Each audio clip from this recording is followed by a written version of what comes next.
Alright, alright, alright. Are we ready for a stream? Let's get it. Wild Zone 20, here we are. Shall we get another shiny Totodile today? I have a feeling that we might. That's why it's in my thumbnail. I went with a different thumbnail kind of idea today. On the previous stream, I was talking about doing something different with my thumbnail. And I was looking around the internet for inspiration. And I ended up with what I ended up with. So we'll see if it's any good.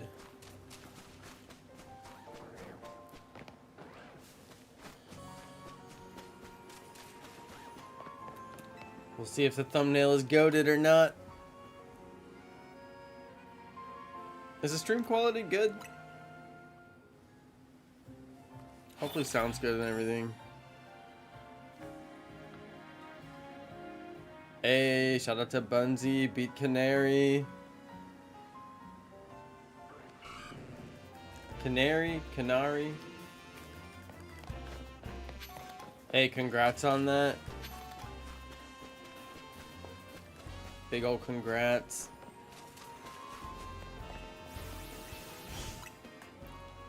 Hunting Wild Zone 20 is kind of... It's like you're gonna get a shiny alpha eventually, you know? It kind of takes away the... It's almost like the massive mass outbreaks where you just end up getting so many shinies. Like, it takes away some of the rarity of the shiny alpha. But I mean, it's kind of like having a static alpha spawn. I mean, now you're gonna get all those Pokemon shiny and alpha, right? Well, maybe not all of them.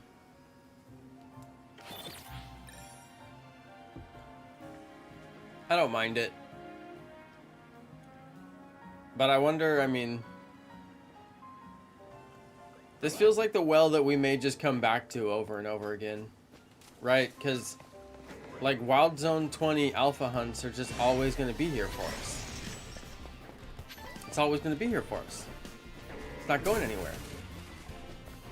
Now, am I going to spend the next year hunting every alpha in this Wild Zone, you know, center area? No, I'm not going to do that. We'll move on to different shiny hunts. We'll get Gardevoir. Maybe we'll get some shiny alphas while we hunt for Gardevoir. It's all good. But there's really no way to control. There's no way to really shiny hunt anything in particular from that center area. It's just gonna be like a roll of the dice. You take what you get. Hey, shiny hunting for Shalfa, Pikachu, Bunzy. I like it. Inkachu Boo is doing good. No updates yet. Today I was busy catching Yveltal in a heavy ball, which was actually shockingly easy. It went down on basically the first try.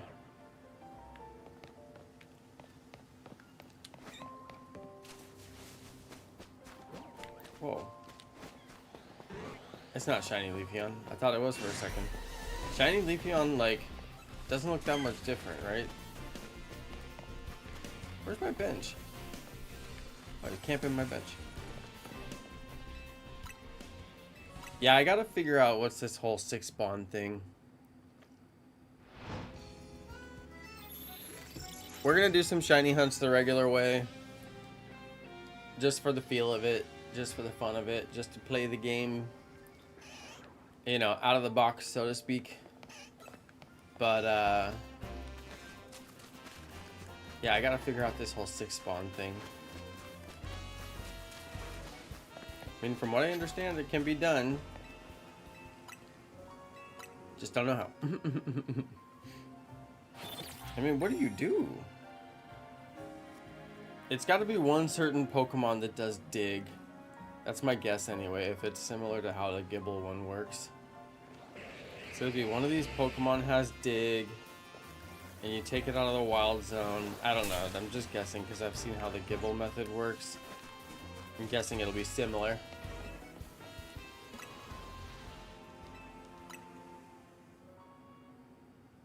Okay, I moved the camera last stream. The camera's a little bit closer.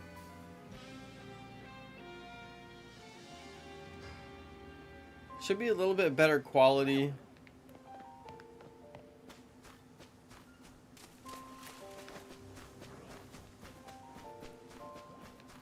Just a little bit anyway. Because, yeah. Gotta have it good quality. It wasn't looking too good on that one stream where I made it bigger. It was blurry.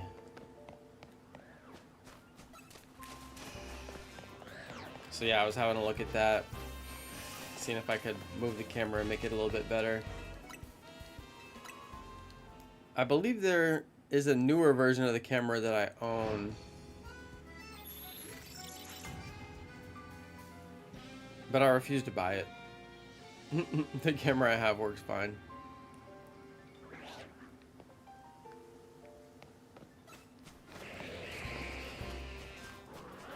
I won't recognize shiny Malamar if I get it. I really should look up what it looks like.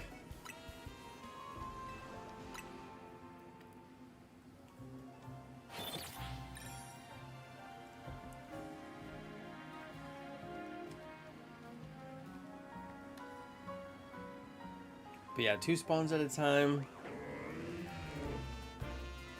I can already feel how that's gonna get old. Some of the Pokemon in the center, like Talonflame, I've already got shiny, so it'll be a big fat rip if we get that. I mean, shiny Alpha, but still, I've already got it. Do you guys think that they will add new Pokemon for the DLC? Like, do you think they'll expand the Pokedex? I'm pretty sure it's guaranteed because there's stuff like Marowak, right? So, like, of course they're gonna expand it, right? But I don't know. Like in previous games, when they expand the Pokedex, you gotta go complete the Pokedex again, basically, because there's new Pokemon on it. And I don't know what kind of reward they could give for doing such a thing.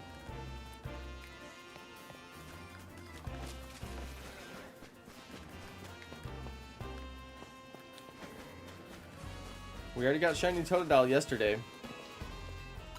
That was some major luck. There's static Alpha Pikachu in Wild Zone 6. Nice, Bunsy. Yeah, I still haven't even like thought very hard about all the static Alpha positions. Like there's gotta be some good ones, right? Like every Wild Zone has got basically like a static Alpha. And I think some even have 2. I don't know. Maybe I should do a video about that. Like, here's all the static alphas.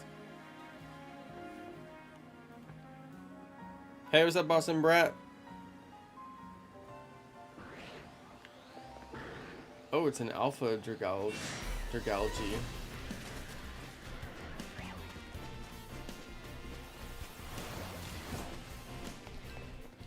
These resets are pretty quick.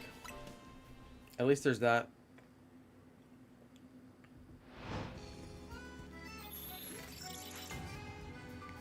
Finding it impossible to catch Deontay. What ball are you trying to catch it in?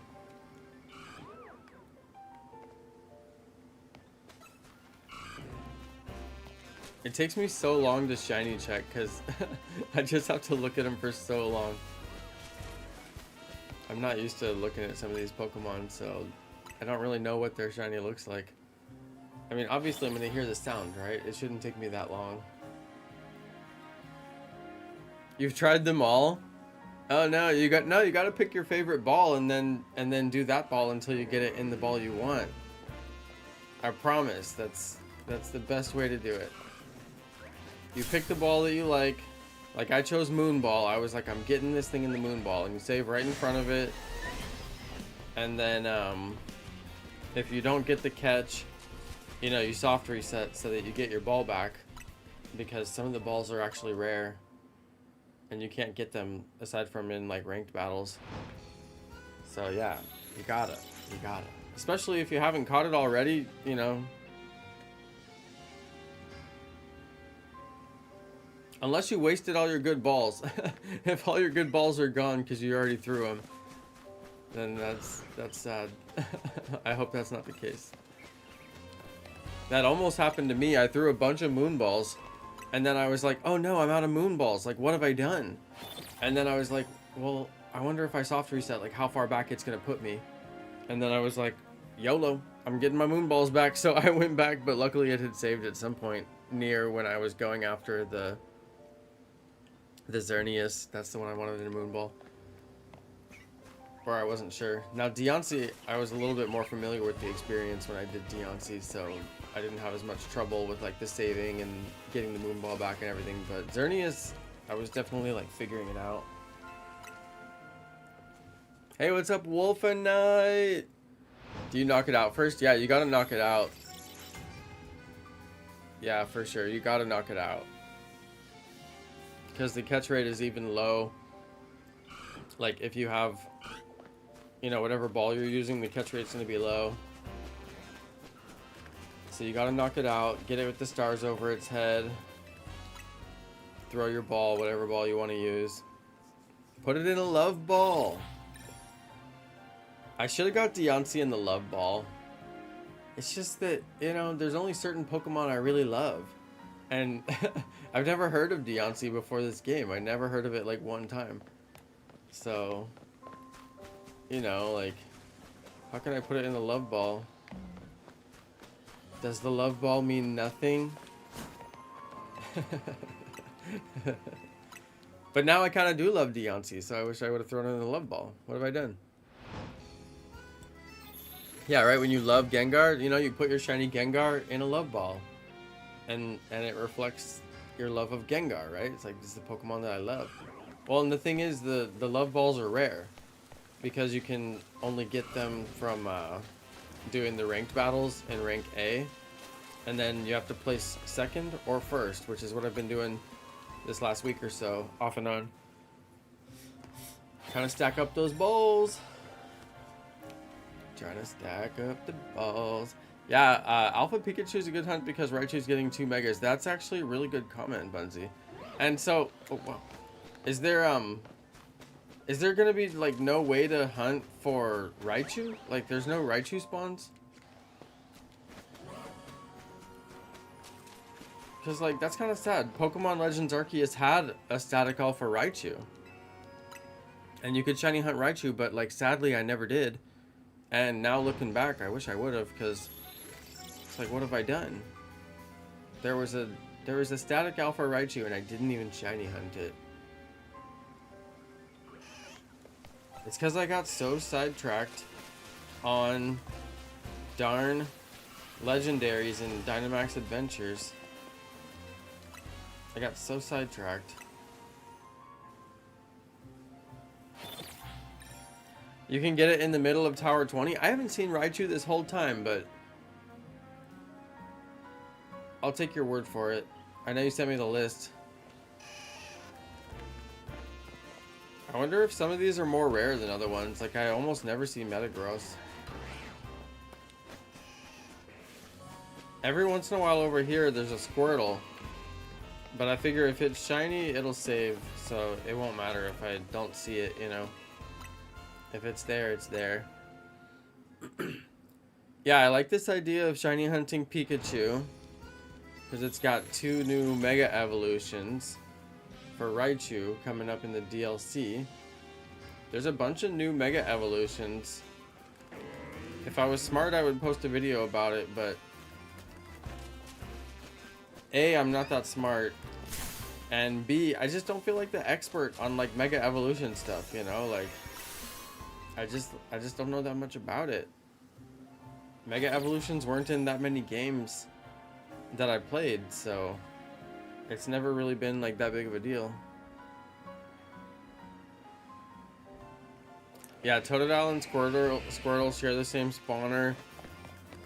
Yeah, sometimes over here there's like a water spawn like right in this little pocket, but then oftentimes there's not, or it'll be like a Dragalge or something worthless, but sometimes I have seen Squirtle over there, which means we could get little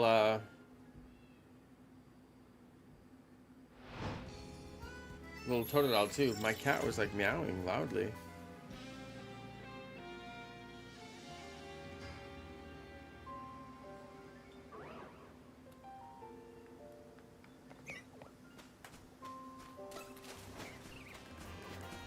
You guys, I gotta go ask wifey if the cats are meowing her.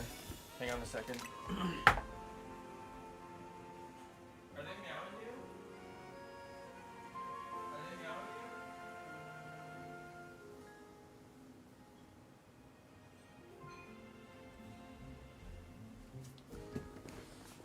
you? The cats are really upset that we're making them stay inside, so they're going through that period.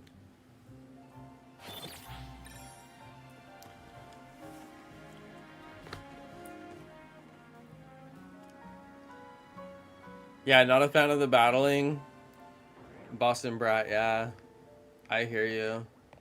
Once I got to where I could get first and second place like every single match in ranked, I was a little bit less annoyed by it, because like at first I was really annoyed by it, and like I was just like rage quitting ranked, which is terrible. But it was like, oh my goodness, this is terrible. But yeah, once I just got over the fact that it's like third party, and I just leaned in and figured out how to third party to the max, it was better after that, I will say. It was much better after that. And then, you know, once I got to where I could get first or second like every match, pretty much, I mean not every match, but pretty much it was on the table every match. Unless there's just like terrible type matchups. Sometimes you just get the wrong Pokemon against you and you can't do anything about it.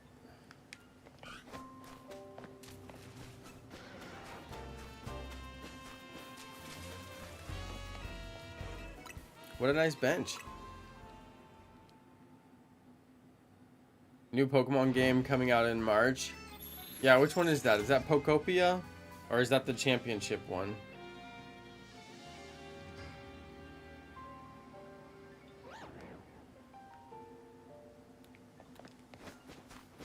I'm gonna have to play the championship one, but you know every video is just gonna be like, Lucario is broken, Greninja is broken. Like, I don't know.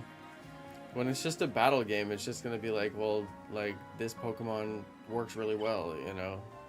What other videos are there gonna be to make? I don't know. Maybe there's gonna be some kind of story mode. But nobody ever watches like story mode videos, so I don't even know about that.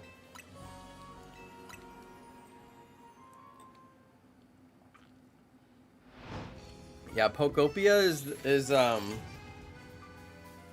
now that they released a longer trailer, I'm kind of like, maybe I have some interest, but purely from like a YouTuber standpoint, where I'm like, okay, I could make this video, that video, pick up on some views.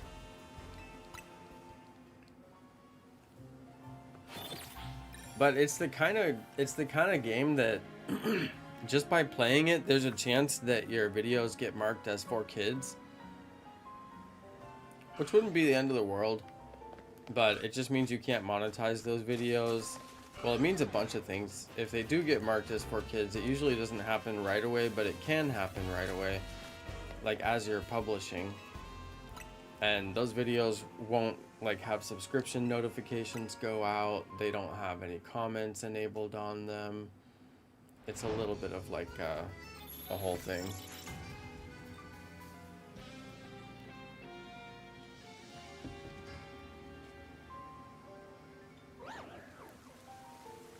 Two Gardevoir spawns. That's what I like to see. If I could get 2 every time, this would be a quick shiny hunt.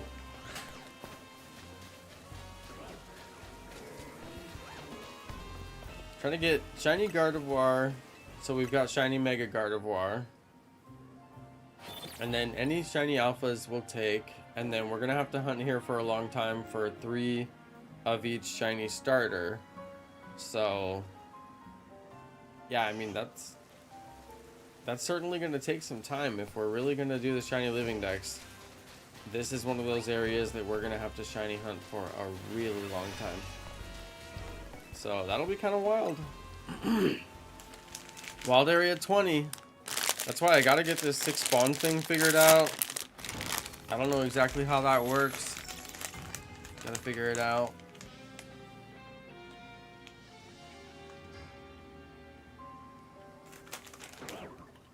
Oh yeah, Bunzi. You did like a real tournament, right?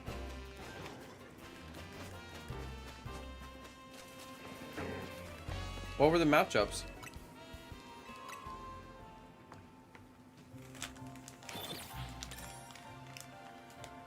Like what Pokemon did you end up using?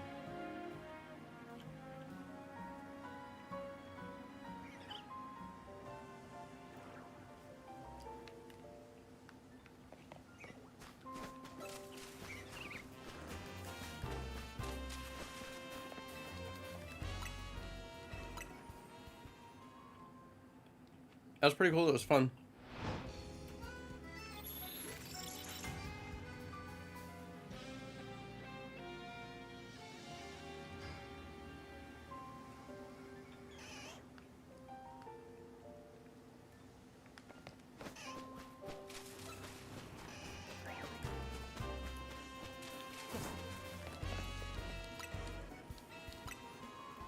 It's not a crazy large amount of spawns here.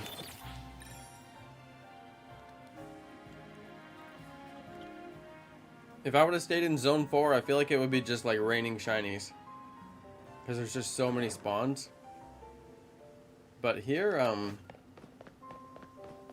it's just not quite as many.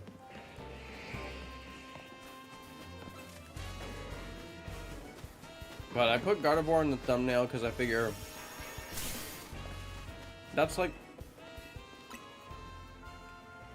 it's one of the Pokemon that's spawning most consistently. It's a good target because it has a Mega.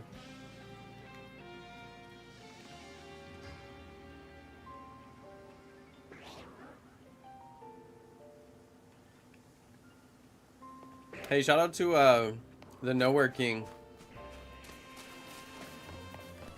Yeah, I really gotta get my knowledge up and figure out this overloading the spawns thing. I watched a video about it for the Gibble hunt because I thought I would do that first.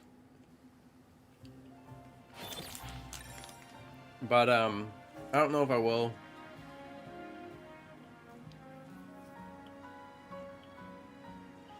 But no worries, it's just a matter of watching the video. I know which video to watch. I just gotta watch it and get it figured out on my own time. So yeah, I'm just hunting it regular for now. It's only my second stream hunting in Wild Zone 20. But yeah, this is the Wild Zone that I really need to figure out how to overload the spawns, and then I think I'll be good after that. But yeah, I gotta take the time, sit down and do it.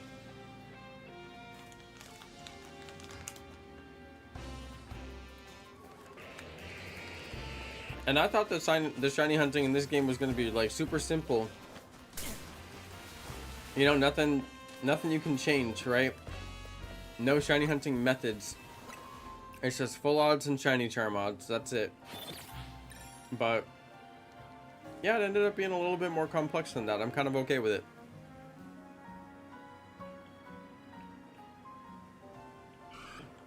Because like the everyday regular people that don't want to do anything crazy can just shiny hunt, and you know, like the odds are the odds. And there's plenty of ways to do it with like the bench and the fly and everything. But then if you really want to get technical, or if there's like a really bad spawn rate for a Pokemon like Gibble, there's like ways you can mess with the game and, you know, make it a little bit better. It's kind of cool.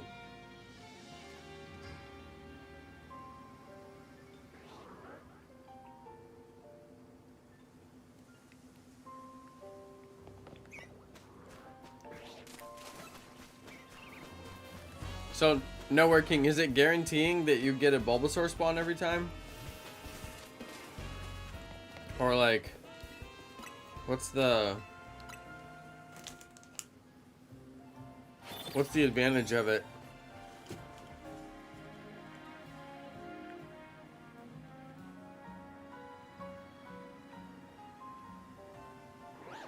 Because yeah, I would like it if I was only getting Gardevoir spawns.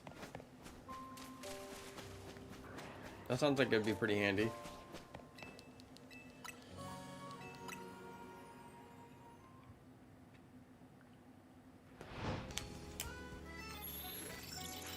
Maybe I'll have to look it up. Is it from the Papa Hefe video?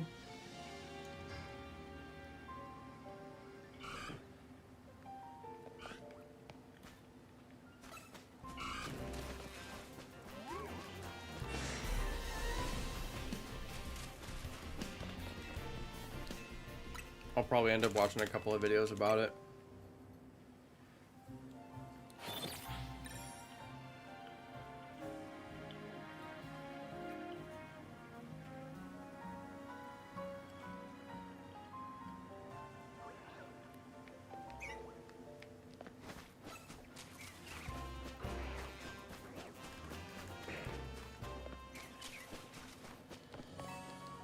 No worries though, I'm gonna get it figured out on my own time.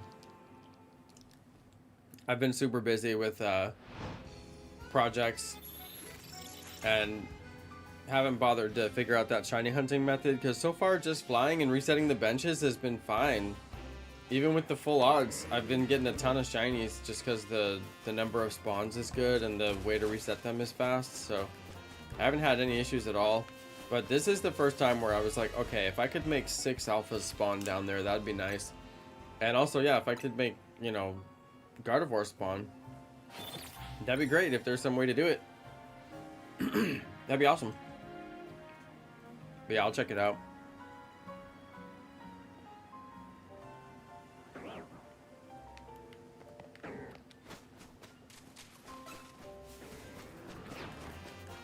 Yeah, I've just been doing the see what you get method, and so far I got shiny Dragalge and shiny Totodile.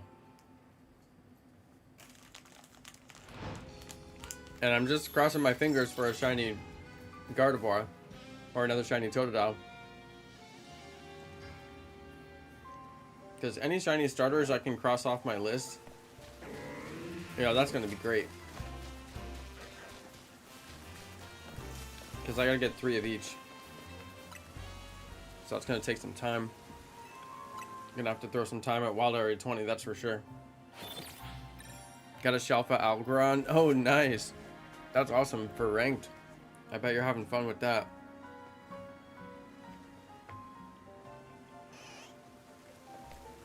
Heavy Slam in ranked is so good because it actually chases the Pokemon down, so it puts you like right on top of them. And then you can do other moves that, you know, oftentimes will miss because you're not close enough. But with the Heavy Slam, it just drops you right on them.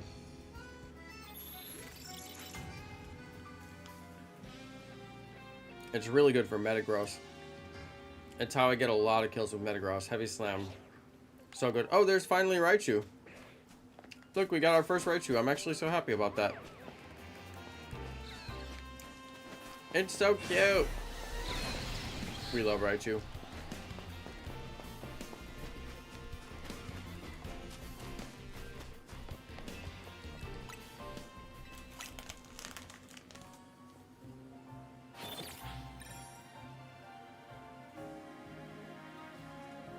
Not sure if I should do speed or attack. I've been doing attack and HP for ranked. I haven't done speed for anything in ranked. I really just want to throw max damage and be able to withstand, you know, the most hits. So HP and attack is always my standard ranked build.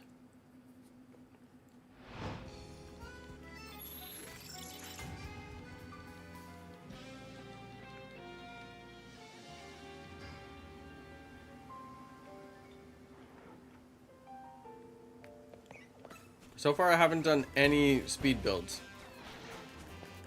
You know, if a Pokemon has good base speed, like a Talonflame or a Vivillon, That's great. And I will say that they are pretty quick.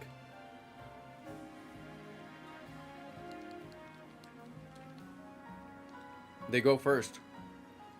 They move faster around the battlefield. But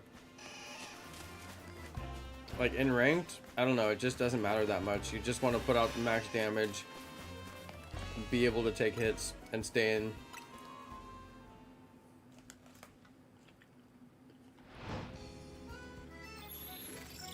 Kind of want to hunt in Legends Arceus.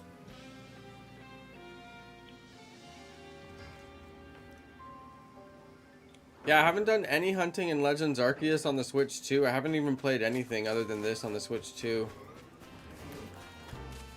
But yeah, I guess I am kind of curious, like what hunt are you doing that has load times?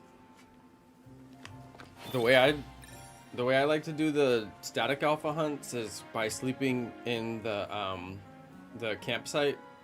You sleep like 3 times, like morning, noon, and night, and then back to morning, and it makes the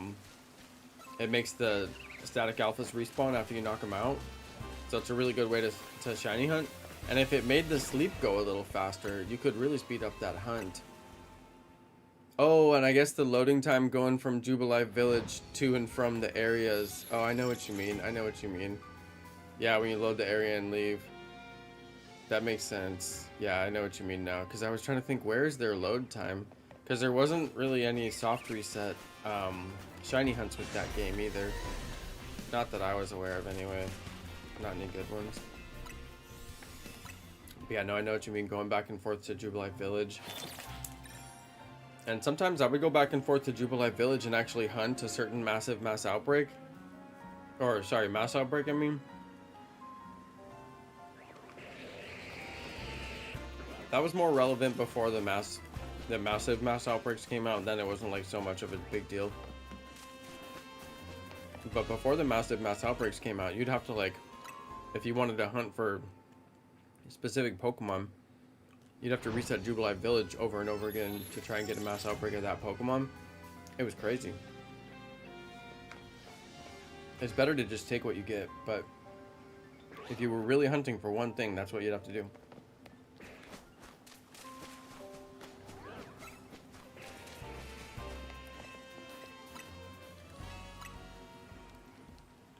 Ended up getting all the Shalfas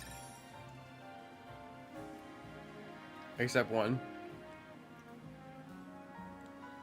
All the static ones that spawn in every time. I considered doing that, but I got so distracted with Dynamax Adventures trying to get all the legendaries. I was trying to fill out my shiny living dex and doing the legendaries first. And it was actually pretty fun, but it was just so time consuming. And then I never got around to doing a bunch of the static alphas. Oh wow, you did Shelfa Dex? That's crazy. See, that's really crazy.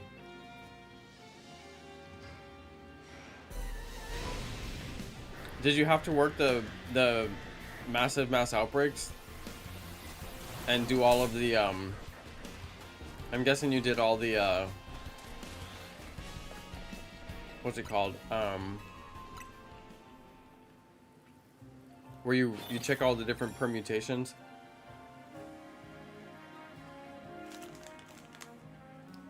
And then if you get the second wave after the first wave,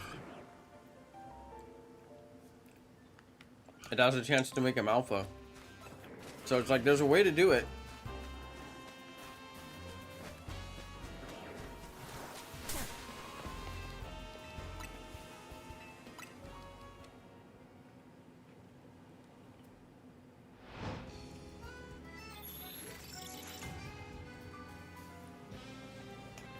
I didn't even finish my shiny living dex in that game.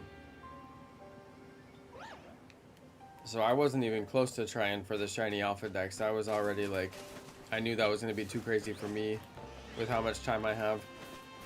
But the shiny living dex was even too much for me. But I was obsessed with getting all the legendaries. I shouldn't have done that, really. I probably would have finished if I wouldn't have gone for the legendaries. Just ordered avatar stickers. Ooh, Inkachu. Make sure you order from Pokemon Center and don't miss out on the, they're doing promo cards right now. The only time I order from Pokemon Center is if they're giving away promo cards. It's the 2024 fan art custom set. It's 3 cards in a promo pack, which is actually kind of crazy. It's 3 cards. It's in a promo pack. You can order anything on the site and get the promo cards for free. They just toss them in for you. Every time there's a promo card set on Pokemon Center, I always get them. Because it's so hard to get promo cards. I mean, you really don't get that many opportunities. So if they're doing promos, it's like, yo, give them to me.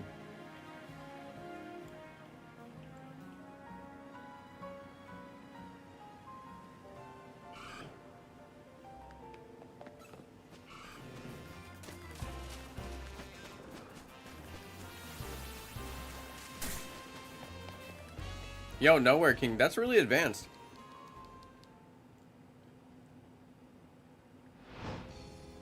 You gotta hang out and teach me your ways. The item printer, wasn't that on Sword and Shield? Or...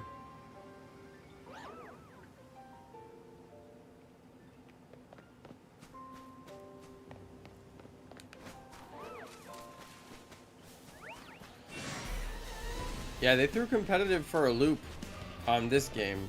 Like, the ranked on this game is just way different. But, I mean, it's not a main series game, so it's cool that we even got a ranked system, honestly. I mean, we didn't have anything like that in Legends Arceus.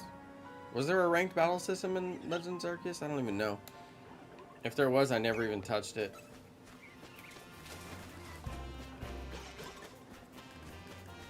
A lot of times they just give you items you can already get in the game anyway. It's like, who cares? At least this one, they're giving golden bottle caps and rare balls that you can't obtain otherwise. That's enough to get me to play. Oh yeah, it was also on Scarlet and Violet. That's right. Nowhere King, that's right.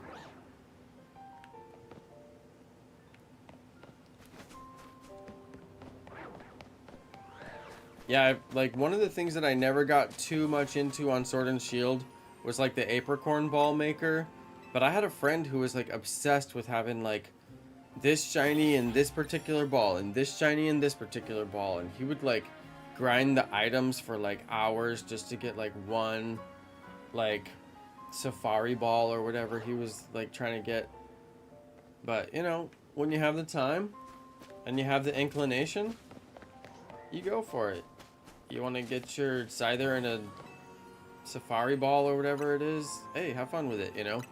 And that's actually kind of why I started getting into catching Pokemon in like specific balls. I think that's one of the more fun parts of the game, of like, okay, I gotta get my Deontay in a moon ball, and I gotta get, you know, I gotta get my Aggron in a heavy ball, and you know, like everything has to match just the way I like it. That's always fun. Especially with like the Cherish Ball event Pokemon, I have a blast with those. Those are always fun. They did a Cherish Ball Mewtwo in Pokemon Let's Go as a distribution, and the original trainer was listed as Giovanni, which was awesome. That was a fun one. Giovanni's Mewtwo distribution and a Cherish Ball. That's what made it so good. It was in a Cherish Ball. I probably wouldn't have even got it if it wasn't in a Cherish Ball. Yeah, the item printer, the little, what was it called? The Cramorant item thing in Sword and Shield. That one had some kind of weird RNG to where, I don't know, like this dude that used to be in my Pokemon server, like he wanted to get this one particular ball that had like a never drop rate. And I don't know, he would spend like hours, like, I don't know what he had to do. He described it for me one time and I didn't fully understand it, but yeah, he was like mad about getting, I don't know, this one item that like never dropped. I think it was a Safari Ball.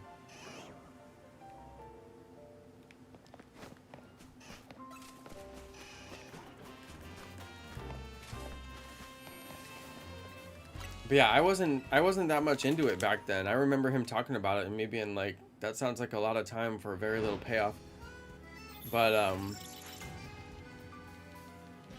like he was really about it from previous Pokemon games. So kind of got me into it.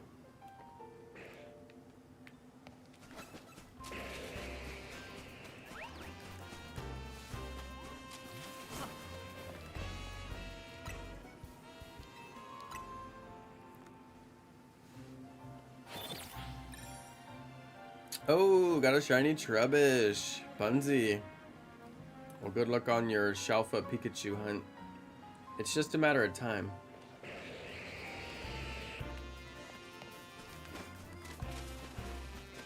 I feel like shiny hunting with the shiny charm is way better, like noticeably better. So I kind of feel like we won't have nights where we sit and like don't get any shiny, or at least like very few.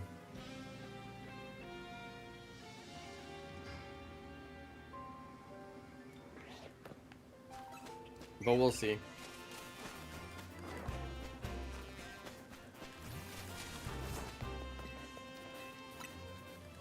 You never know.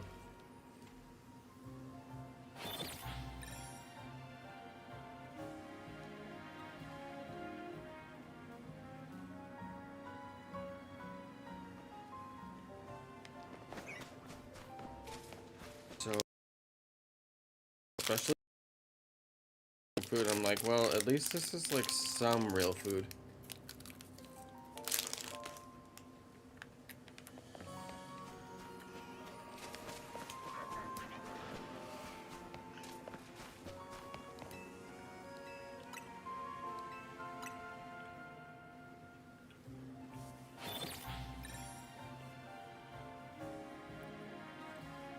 Inkachu, what do you think Discord is?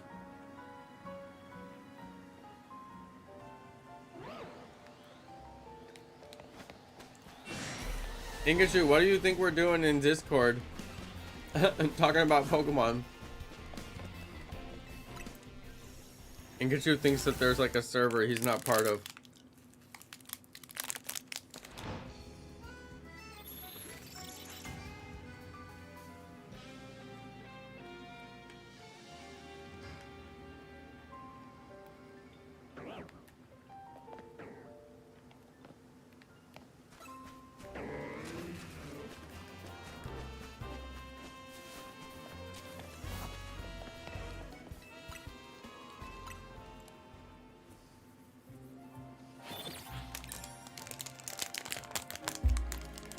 Inkachu, you never heard anyone refer to Discord as a server?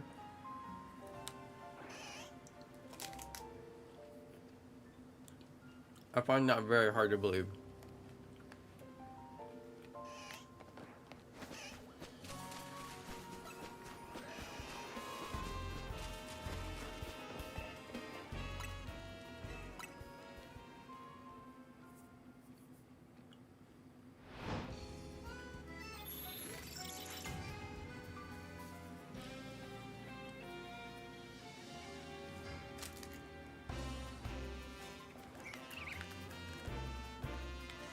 Oh, Totodile. A little bit of a rare spawn in this pool right here.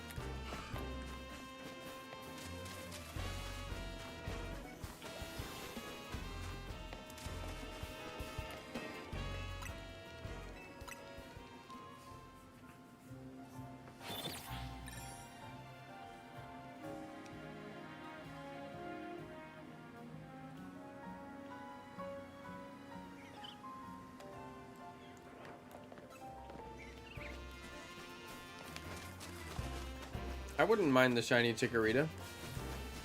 Or the Bulbasaur. I gotta get them all, so. Anything we pull from over here is perfectly fine.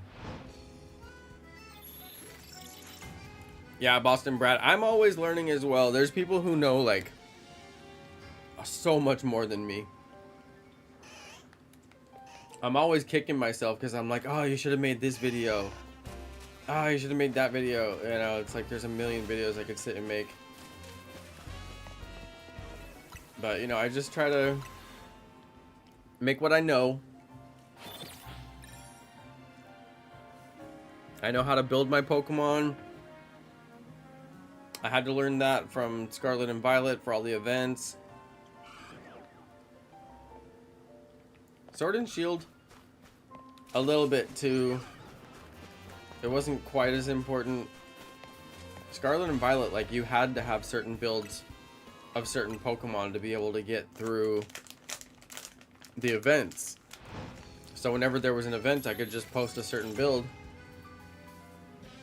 get a ton of views. It was great.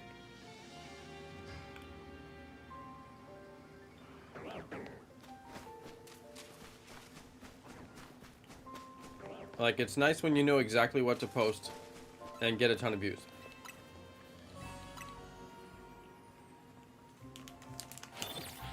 It's not always easy to know.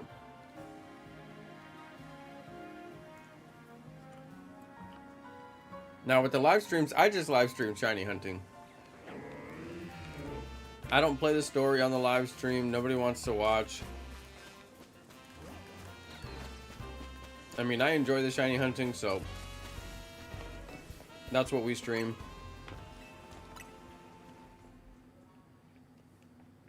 I tried streaming the story and all that stuff before. People watch a little bit.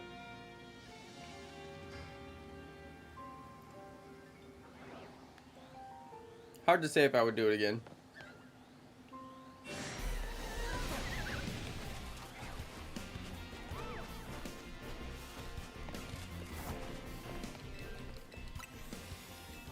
It was kind of weird to not stream the game though, like the story. Like, I got some shinies and I wasn't live and I was like, huh.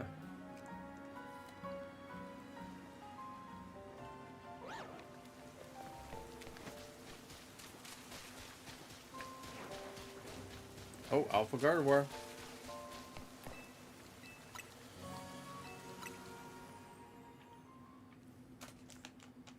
Yeah, I like the shiny hunting. We'll always do that. I may play through the game though on live stream. Like, looking back, there's kind of like, there's no reason not to. May as well just play through.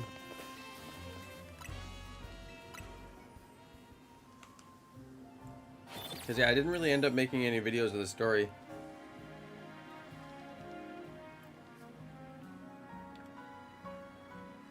But I mean, the story is so simple. It's like,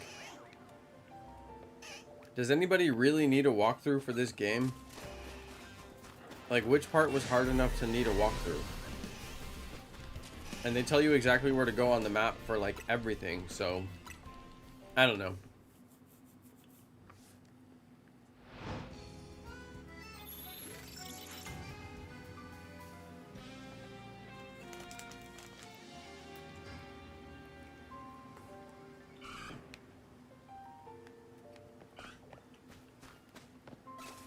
I will say that the competitive for this game is way less competitive compared to other games. I mean, you can really button mash and do just fine. It is good to like build your Pokemon.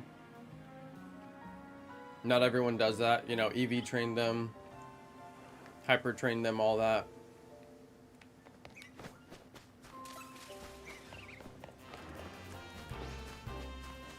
I feel like you kind of have to do that for competitive in this game.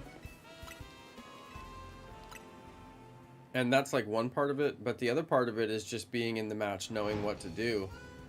And in like a regular Pokemon game, there's so much more strategy. Like, way more strategy. But in this game, there's not really that much strategy. Aside from like avoid the other people until their health is low and then go and like clean up kills on them. It's just like Fortnite basically. It's like Fortnite all over again. I mean, it is pretty much a battle royale. Except it's not a last man standing.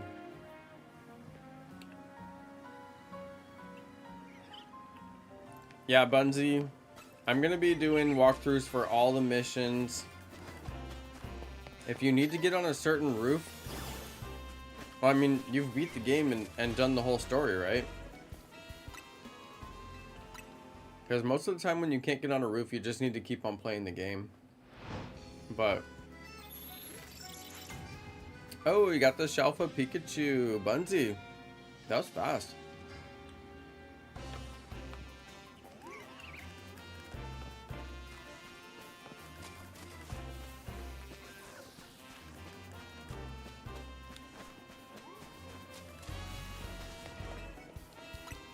Yeah, 252 EV points for each stat. Was it different in other games? 252 sounds right.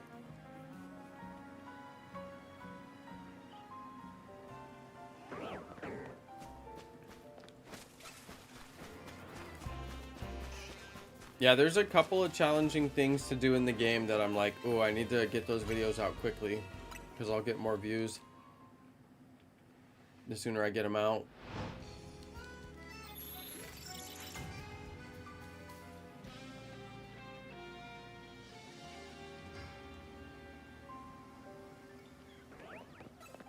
I've done like most of the side quests or side missions. I haven't got them all done yet. I've been recording them one by one. I'm gonna do, you know, full guide tutorial thing like I did for Pokemon Legends Arceus. Those videos got a lot of views. They really did. Enough to make it worth doing the series again. But there's so many more side missions in this game than there was in Legends Arceus. It's a lot more. It's like 150 or something like that. It's crazy. I still haven't got through all of them. But I've been doing them. I've been recording them. But I haven't been posting. I haven't been editing them and posting them. I've been posting like other videos when I sit down to edit, like shinies that I got on stream and catching Xerneas in a Moonball, stuff like that. So I really got to sit down and do like a grind session and get a bunch of those side mission tutorials posted. Because that's pretty important. I got to get those done.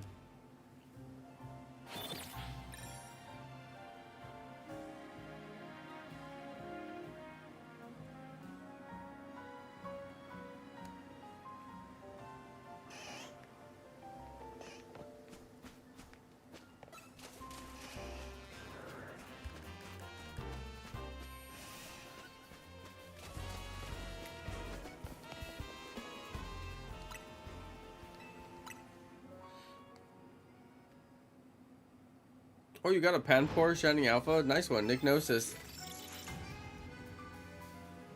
Working on the Shiny Charm. Yeah, those battles are tough. I don't know if you're like fully through the story yet. But, like you will get most of the battles you need just from like doing the story. But I did do about maybe like 300 or 400 battles, maybe even like 500 battles at the restaurant, just like grinding through it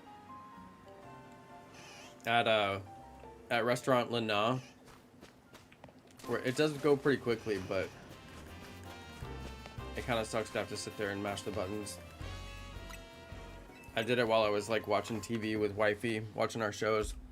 Just mashing the buttons on the side.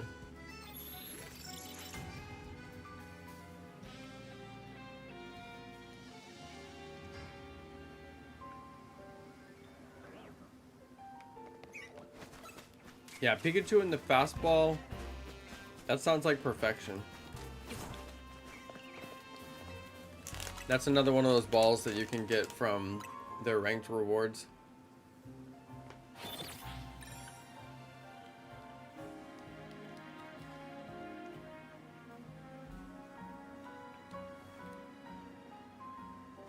Pikachu, good luck with the hard rain. We got a little bit of rain here, which is good. My grass needed it.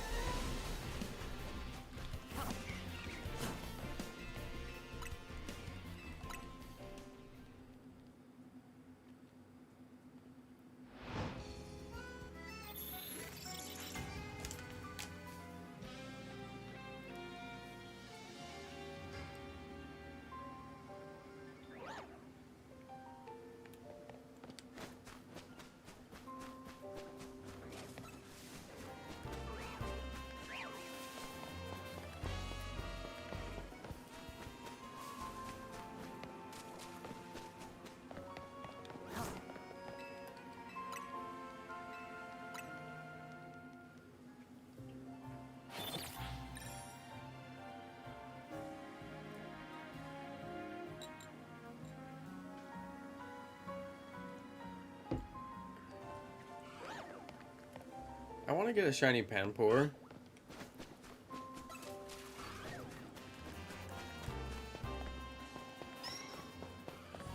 The villain has like a really fast speed stat.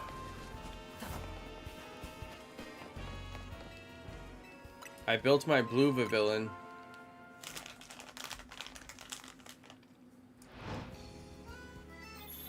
I don't know if I'm going to use it for anything. It was on my main team for a while.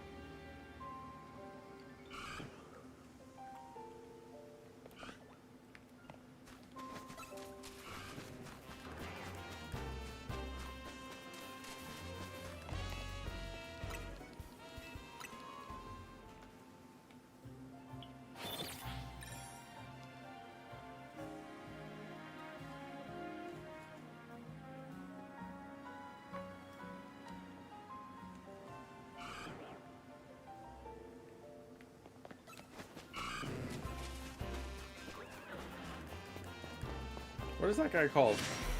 Simisear. Those Pokemon are new to me. That whole group is new to me. I haven't seen them before.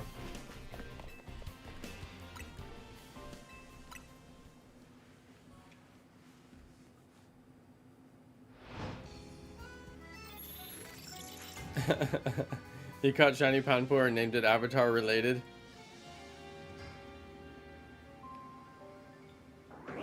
Maybe it's Avatar adjacent.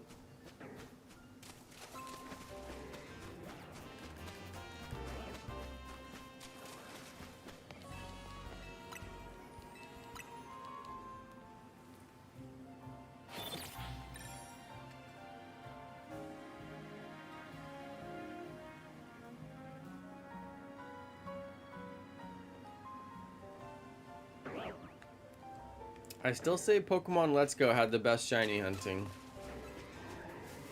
I don't know if they'll ever be able to recreate that glory, but it sure would be nice. You had combo. You had like door resets, you know, ladder method. All the ways to like reset the spawns, like what you do here. You had, you know, shiny charm, of course.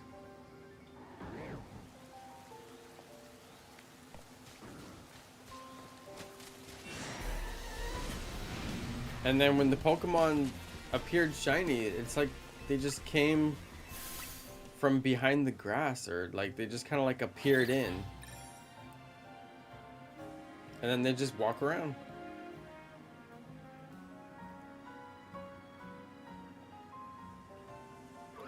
Was running on the roof between the monkeys and the Alpha Spritzy trying for the Alpha Trevenant. Or shiny Alpha Larvitar. Oh yeah, there is that Larvitar on the roof, huh? I wonder if I forgot. I wonder if I mistook Gibble for Larvitar.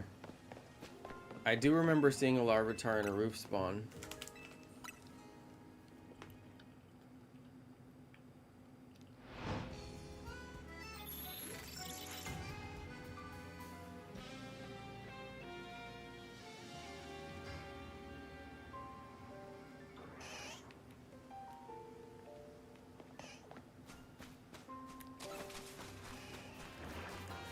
There's a couple of really good roof spawns, like Dratini. Larvitar's up there, right? Got a shiny male lit Leo. Ha, Nick. Nice.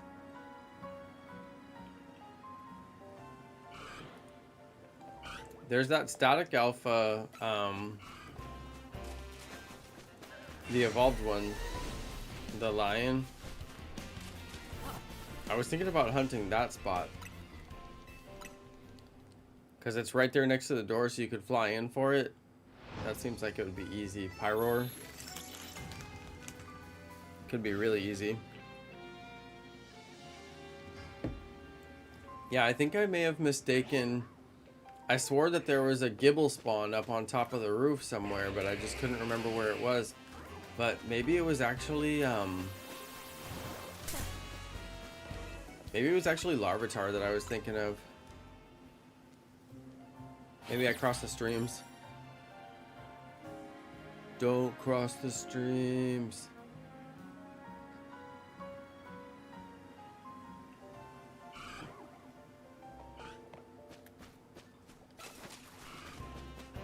I don't know, I feel like shiny Totodile. We got one, I wouldn't be surprised if we get another.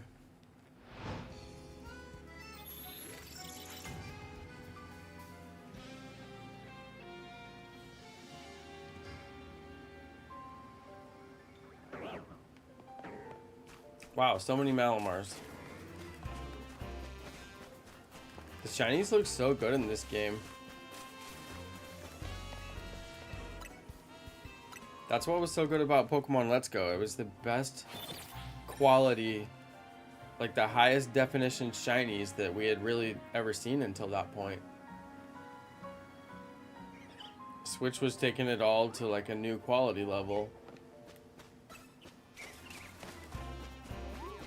And then Let's Go was like so good. And then they just took it a totally different direction.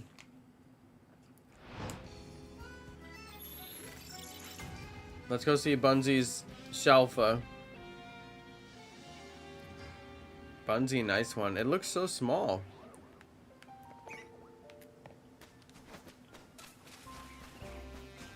I thought the alpha would be bigger.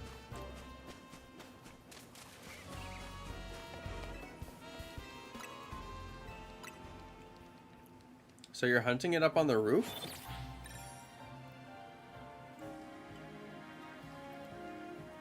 Interesting.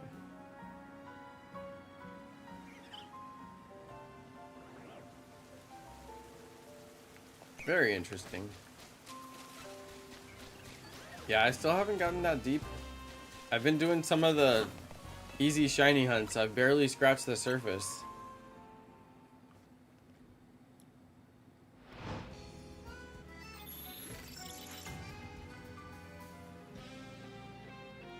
The most complex shiny hunt I've done so far was the Kakuna.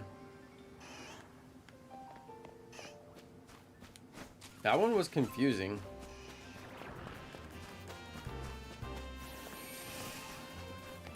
That one just did not make sense why I was not getting a shiny.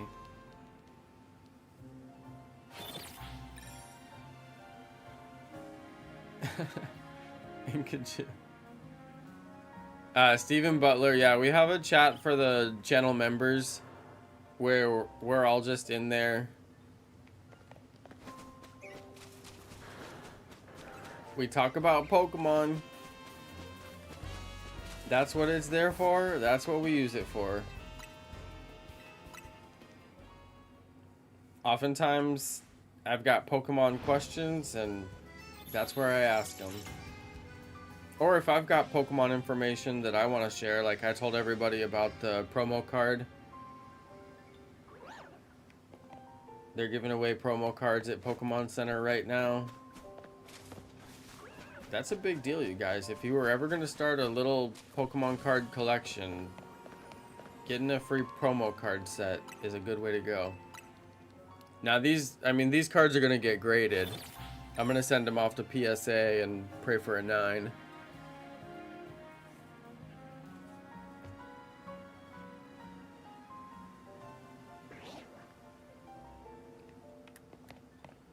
But yeah, usually you have to purchase a certain amount from Pokemon Center to get the promo card deal. It's usually like 30 bucks or something like that.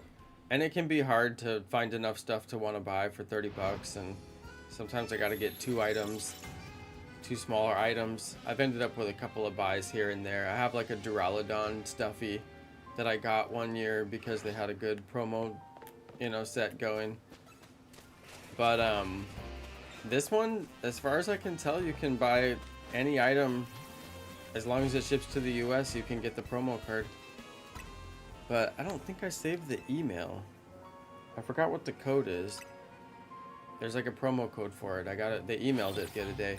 I'm on the email list for Pokemon Center just so that when they email about the cards, I always make sure that I get the email because whenever they do promo cards, I buy whatever I need to get the promo card, and then I get the promo card and I send it off to PSA and get it graded.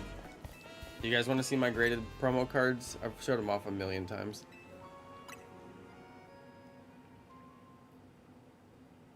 Oh wow, you're gonna get Digimon cards? I only buy them. Pokemon cards gain more value than gold over the years. It's crazy. It's such a good investment in certain ways.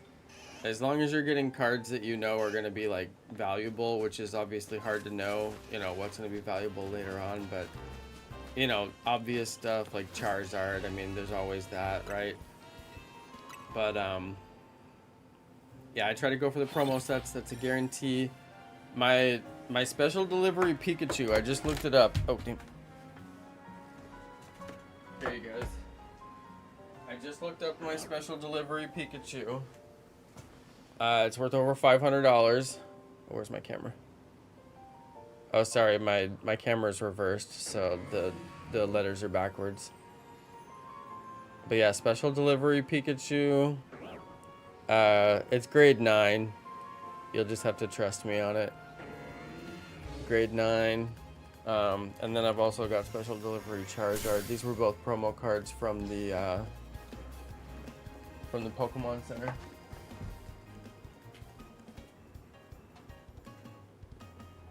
Yeah, whenever they have a new promo set, I always buy whatever I gotta buy to get it, and then get it. So I got an Eevee TCG card display plush. They have these new plushes for displaying your cards.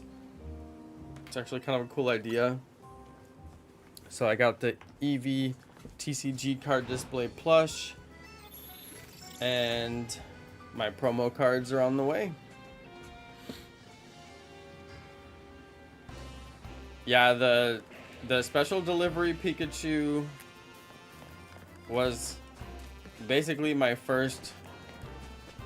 Well, it wasn't my first card in my meager collection. My very first card in my meager collection was donated to me by a fan of the channel for my birthday, and it's a graded jungle Snorlax holo from like, what is it, like 1996 or something like that. Pretty cool gift. I would have never bought something like that for myself. It was pretty cool they got it for me. Because Snorlax is my favorite Pokemon, so they got it for me. But the Pikachu is my first card that I ever like actually bought myself. It's graded as a pack. It's still in the original cellophane. So it's graded as a pack. I get all my promo sets graded that way. I just think they're worth more money that way. It also comes in a bigger gem box, so, or what do they call it? The clamshell or whatever. It's physically larger. Is wifey into Pokemon? No, she's not. A little bit. She likes Eevee. She likes Vulpix.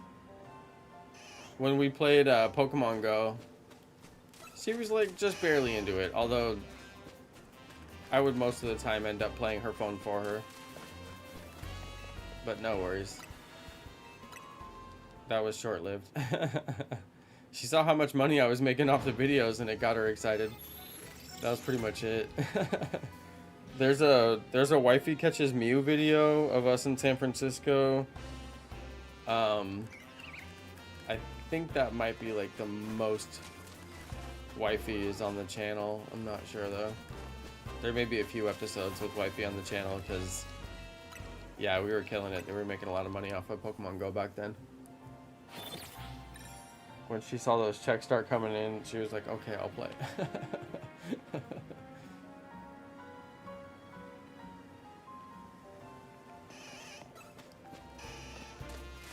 Yeah. Okay, let's see if we get shiny Gardevoir. That's my target.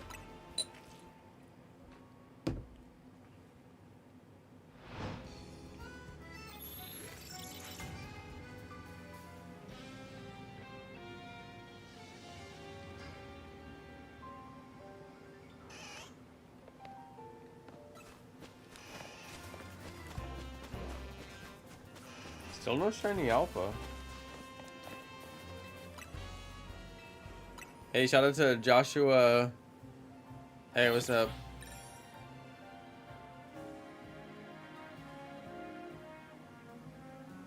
Inkachu, where would you have seen her?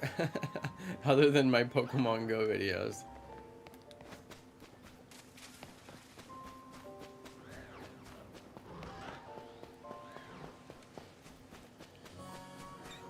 Yeah, I had a lot of people on my channel through my Pokemon Go videos.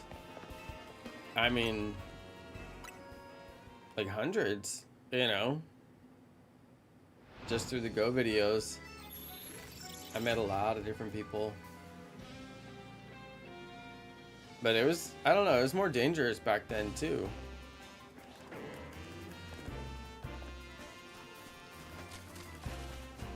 Danger.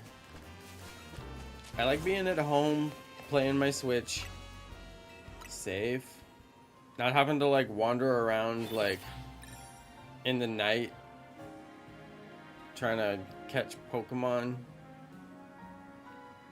you know, out in the world. It's just not a good idea. I should be safe at home. I shouldn't be out in the world. That's what a home is for you to be safe in it.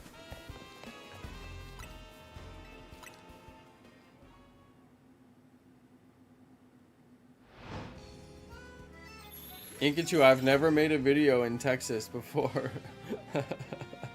I've never made a single video in Texas. All my Pokemon Go videos were in California.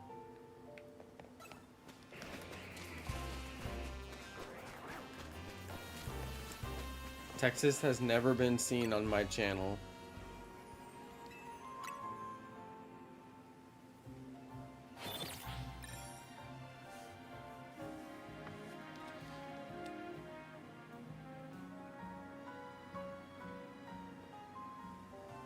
Yeah, Boston Brad, exactly.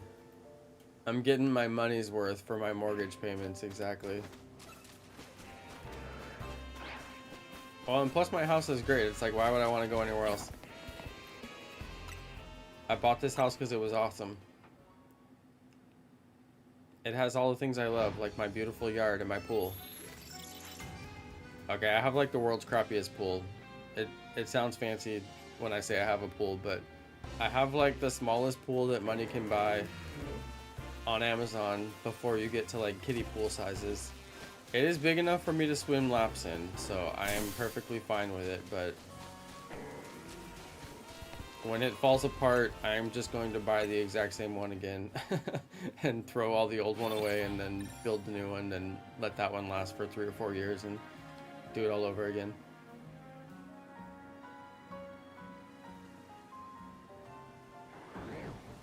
But I will say it's been nice, you know. You gotta have a pool. It's like the ultimate luxury. You swim, get some exercise, get some sun. It's like everything rolled into one. Gotta go outside, gotta get some sun, gotta get some exercise. Swimming does all 3 of those things at once. Boom, now I'm done. Time management.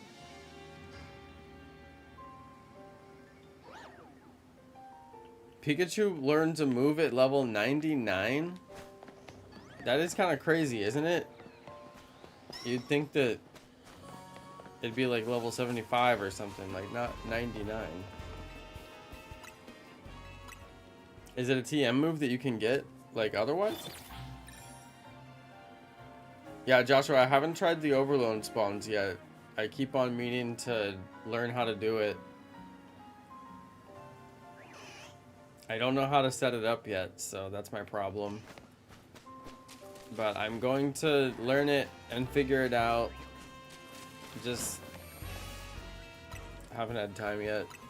I've actually had like a crazy busy like couple of weeks, and then every time I sit down to like work on videos and make videos, I've got like a huge backlog of footage of like videos to make, so I've just been like grinding through it, getting it all done. But then it's at the expense of my actual gameplay. Like I haven't figured out how to do the overload thing yet. I did see a video on how to do it with Gibble, so I know the process to do it with Gibble. You gotta get the alpha drill burrs to like use dig and go outside the park and do this complex save setup. That made sense to me. But I have like no idea how I would set it up here. Right? There's probably some Pokemon that, I don't know, you can get it to fly out of the park or something. I don't know. But yeah, I gotta get it learned. I gotta get it figured out. It's a move you normally get by breeding Pikachu with a light ball. That makes sense, yeah, because there's no eggs in the game. That does make sense, although it's a little crazy. So it learns it at 99?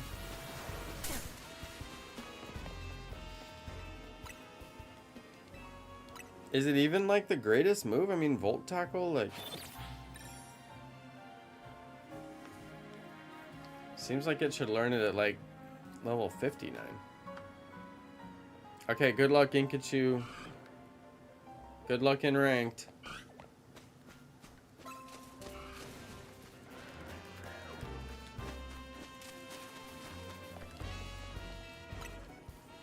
I did my time in ranked a couple of days ago. I stockpiled a couple of more rare balls. I'm able to get first and second pretty consistently, so I was getting a pretty good amount of rare balls. It's no easy feat.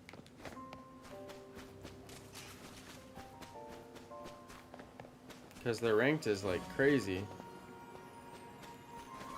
You can get in a match and just get like no kills. But I was in there getting a pretty good amount of kills. Oh, it gives you recoil damage? That makes sense.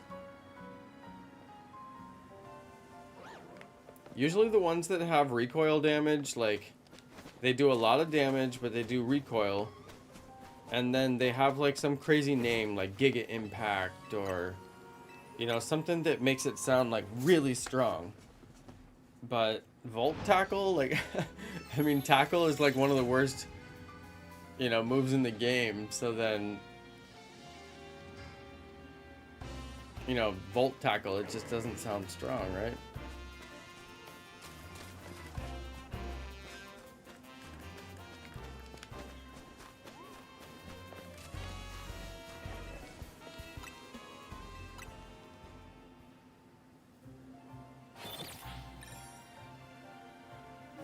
It's the move that all the ranked Pikachus are running. That makes sense. That makes sense. Because it's a physical electric. I would think that Pikachu would be set up as a special attacker. So it's a physical.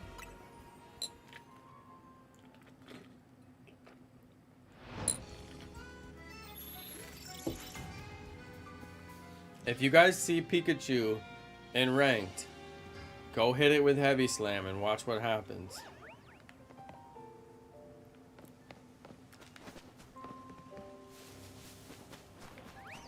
Two Pangoro in a row.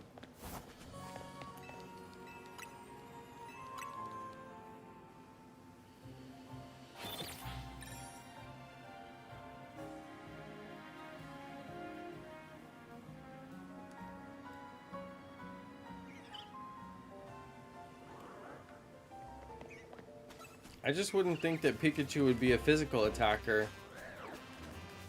just because of, you know, electric moves are usually special, right?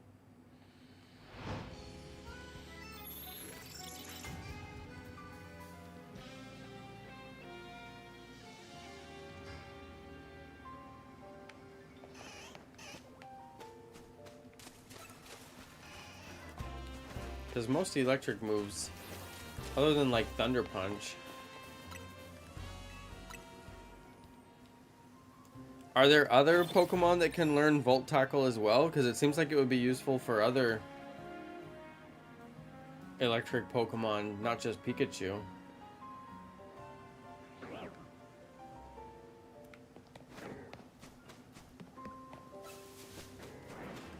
Oh, shiny Garchomp would have been nice.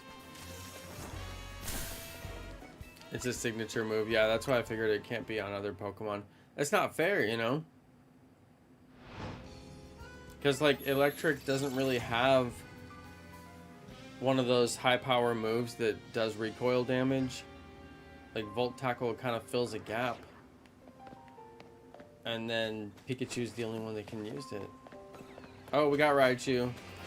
I sure would like to see shiny Raichu. That'd be epic. Shiny Alpha Raichu. Yes. Got tied with first place. There you go. That's first. Did you get a rare ball?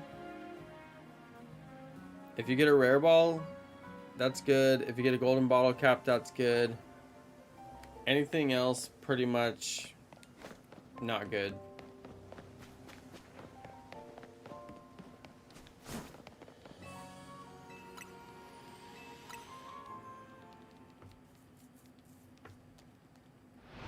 Got another fastball. Nice one, Inkachu. Yeah, I'm really liking this fastball Pikachu idea. Bunsy, thank you for blessing me with that great idea that I would have never thought of on my own. Pikachu in the fastball. Shiny. Now that's what I'm talking about. That sounds like a great idea. And plus we'll need Raichu for the Mega, so could be a good shiny hunt in terms of being prepared for the DLC.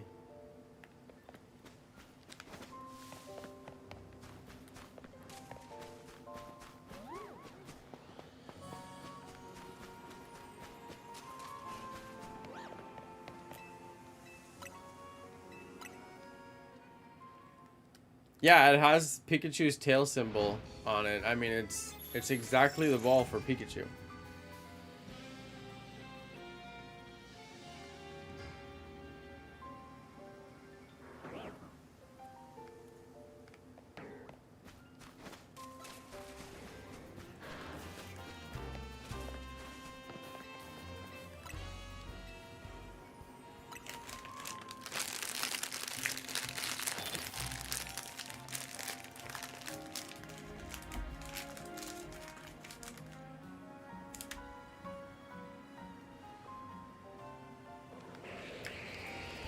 Whoa! Oh, never mind. I thought it was shiny Absol. The face looked pink. I don't know why I thought it was shiny Absol. The face looked pink. And that apparently is all it took from me, even though it was obviously white.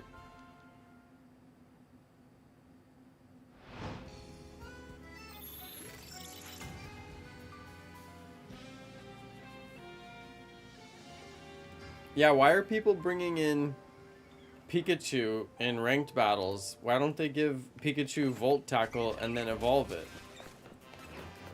I don't understand this.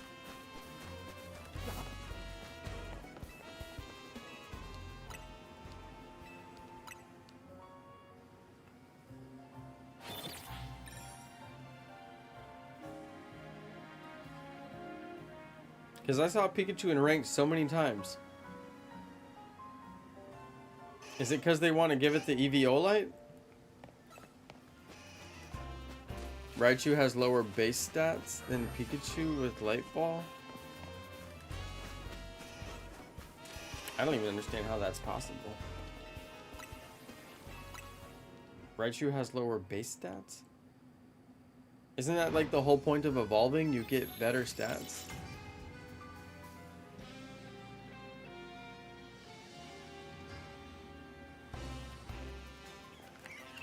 Well, Pikachu is susceptible to Heavy Slam. I don't know. That doesn't seem like a win to me. As many kills as I got on Pikachu with Heavy Slam, I don't know. It's just free kills. Bunty, you're like a genius for this stuff. I think you might be like the Einstein of Pokemon. I'm not kidding. This dude knows some stuff.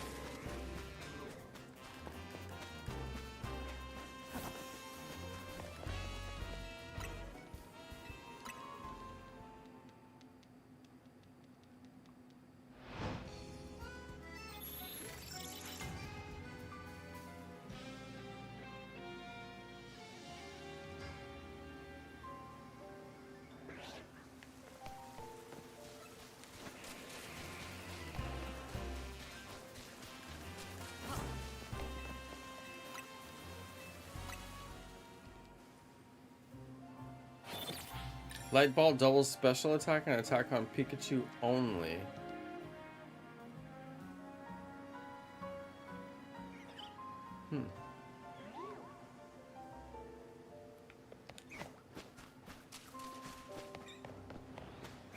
Wait, so Light Ball is only on Pikachu, not on Raichu? So that's why... Oh, so that's why the Light Ball... Only on Pikachu.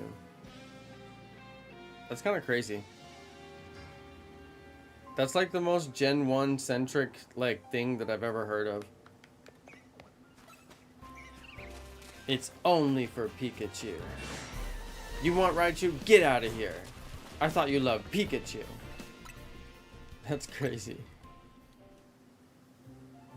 Like, why? I don't know.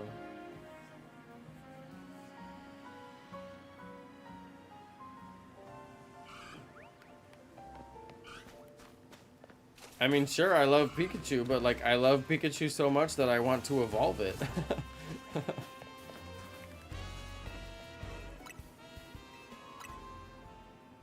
I guess they just expect you to get a different held item. It's for Pikachu only. If you evolve, then go get an expert belt. Go get a life orb. I don't know.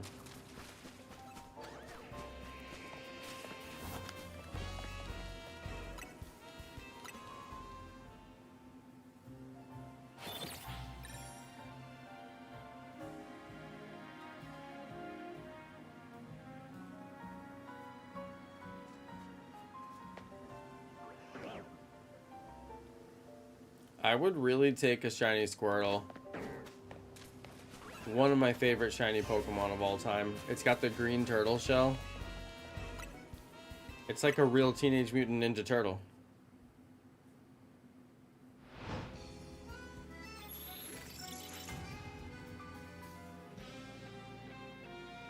I would take it.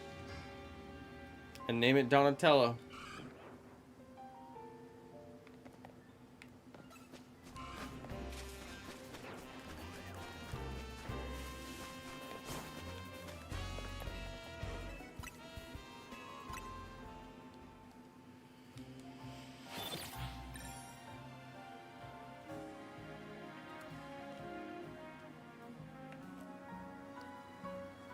It looks like the next EX Pokemon that they'll release is going to be Zero Aura. And it's coming out soon enough that I don't think that they'll do another one in between now and then, like they did with Diancie. Although who knows, maybe. But yeah, you know how we got Diancie via the EX side mission? It was labeled EX1. If you recall, or if you haven't got Diancie yet, when it shows you the name of the mission, read right below the name. It says side mission EX1. Normally it's like side mission 001 or side mission 090. But that one was named EX1. So obviously if it's an EX1, we're going to get an EX2. So it looks like that's where we're gonna get the, you know, the Zero Aura from. They'll give it in the EX2 mission. And then the other thing I'm curious about is if you go to Quasartico, You know, are we gonna be like, did you see where they have like holographic Pokemon that are rogue mega evolutions you can battle? I'm wondering if that's gonna be some kind of a feature where you can go there and choose to battle certain Pokemon and get a reward. And then maybe they'll have something, you know, basically like the same function of Dynamax Adventures, or like the shiny like dens or whatever, where you can go there, have some kind of experience, and catch a Pokemon at the end. I don't know, we'll see. Something like that could be really cool. The Ninja Turtles don't use water power. It's true, they were fighting type. If Squirtle Mega Evolved, it would have to Mega Evolve into a fighting type. Just as a reference to the Teenage Mutant Ninja Turtles, of course. Although Blastoise, I don't know. It already has a Mega Evolution.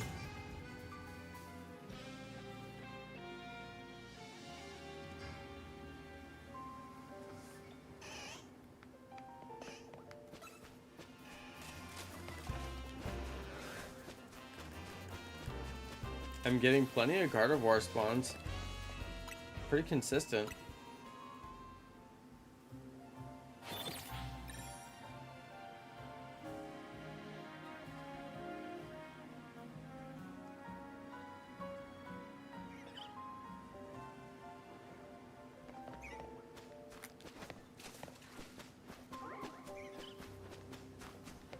Alright, let's take a little water break, you guys. You guys can hang out with my Deontay while we wait, okay? That I caught in a moon ball, by the way. Okay, I'll be right back. I'm gonna go fill my water cup, and we'll get right back on shiny hunting.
All right, just had to grab some water.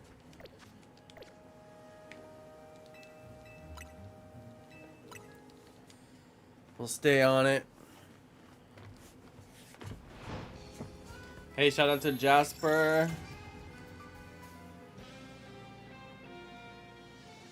Good to see everybody out there. Thanks for hanging out.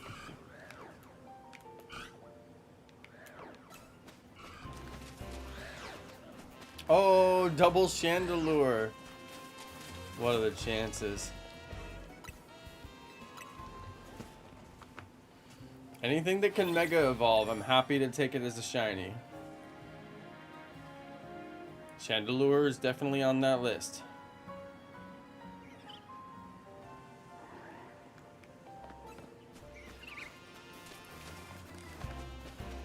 We need to get a Mega Evolution for Delibird. Delibird is off on a useless island.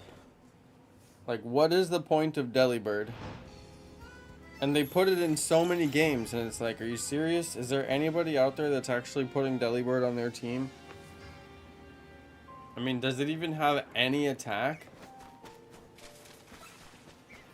It's just trapped on the useless island.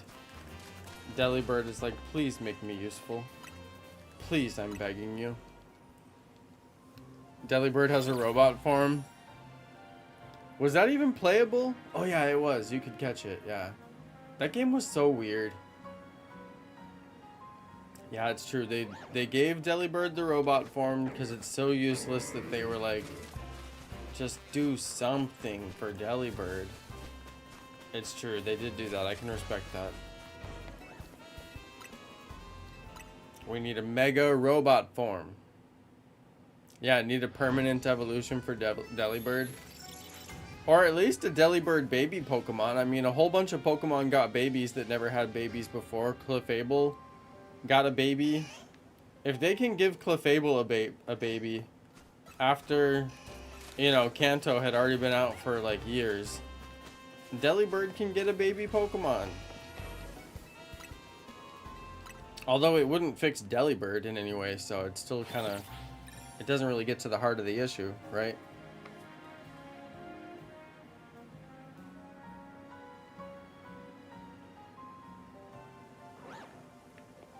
I think they should just give it a mega.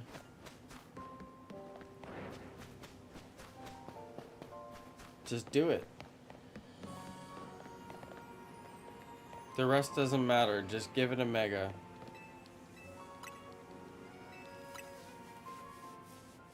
Let it be the first Pokemon that doesn't evolve that has a mega.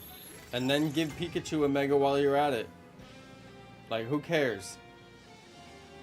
The rules were meant to be broken. Pikachu mega, Delibird mega.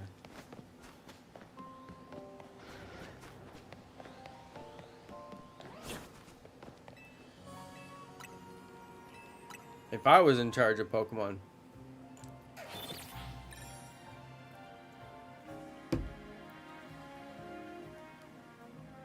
There's already one stage megas? Let's see. Zero Aura is going to be one of them. That's true. That's a good point. I can't think of any others. Let's see. One stage megas.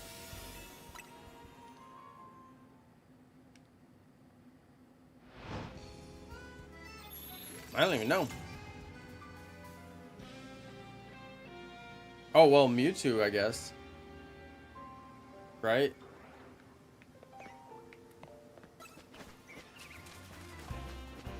So they're legendaries? Like Deontay.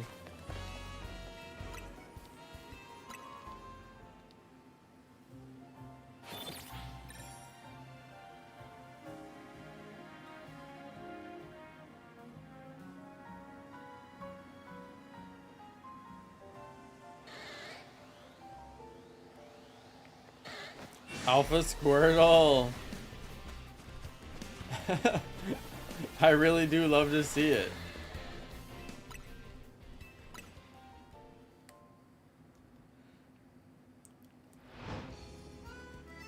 Yeah, I feel like Pokemon Legends Arceus, there was a pretty good mechanism to get shiny alphas, and I knew people who were getting all of them.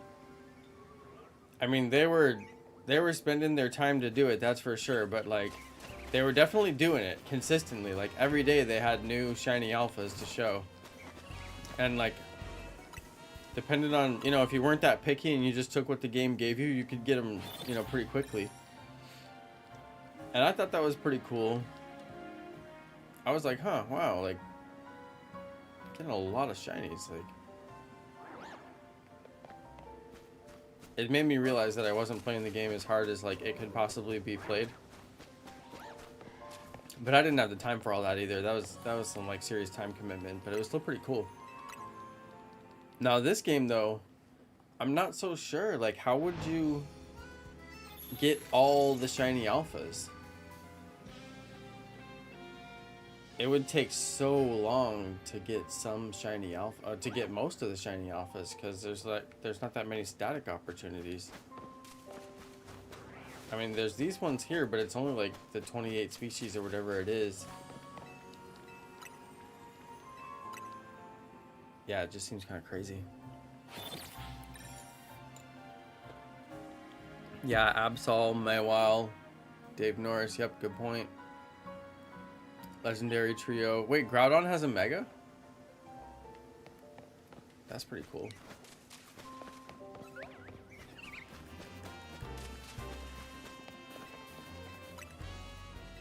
The only game that I played that had megas was Pokemon Let's Go. And then, you know, yeah, they were in the game and people would use them, but I didn't battle that much. And it wasn't like there was like ranked or anything. So I wasn't like going in and playing like any battles at all. I was just shiny hunting like every single Pokemon in the game.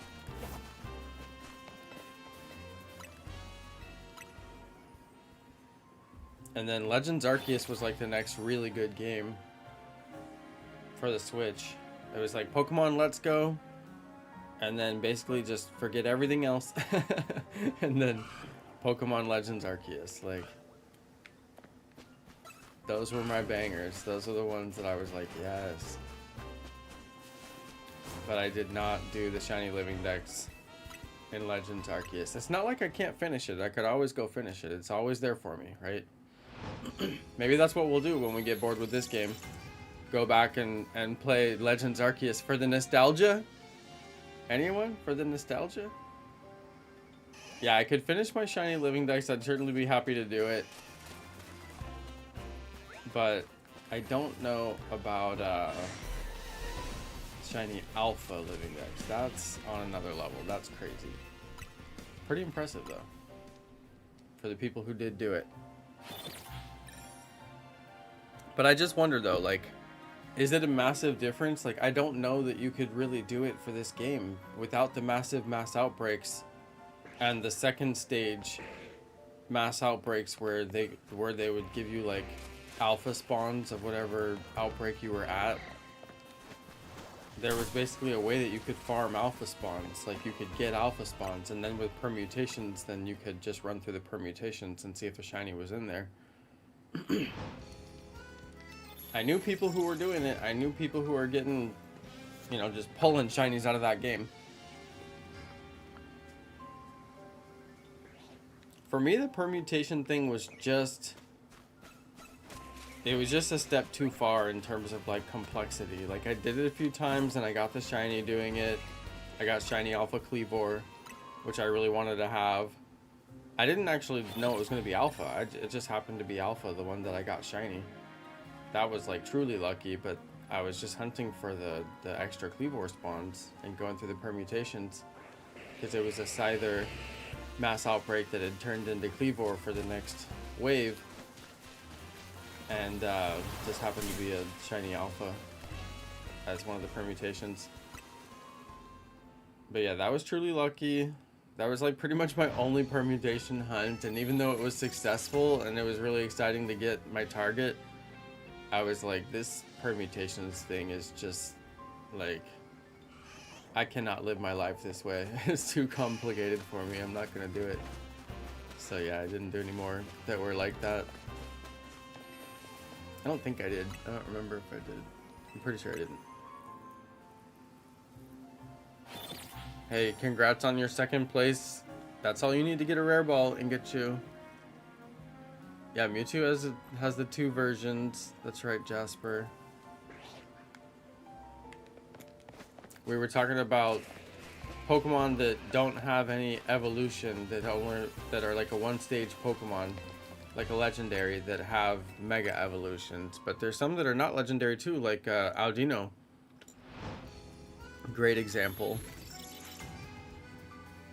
Audino it's got no baby, it's got no evolution. Audino should have a baby. There's so many Pokemon that, like, they would have the cutest baby Pokemon if they had a baby stage. I don't know why we don't get new Pokeballs. Every single game should have its own signature Pokeball.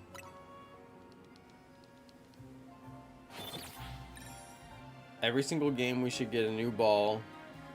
Like a scale ball that helps catch dragons, and a volcano ball that helps catch fire. Like, we should just be getting like new balls all the time. It makes no sense. They won't give us anything cool. We should get new Eevee evolutions. Like, they know what we want. They know what would make us happy, and yet they don't give it. I don't know. It's ridiculous. But yeah, we knew, like, new balls would make so much sense. Like, you're telling me that there's a moon ball that helps with catching Pokemon from the moon, No, just kidding. That evolve with a moonstone. And, you know, they don't have like a Pokeball that helps catch fire types. Like, they don't have a Pokeball that helps catch dragon types.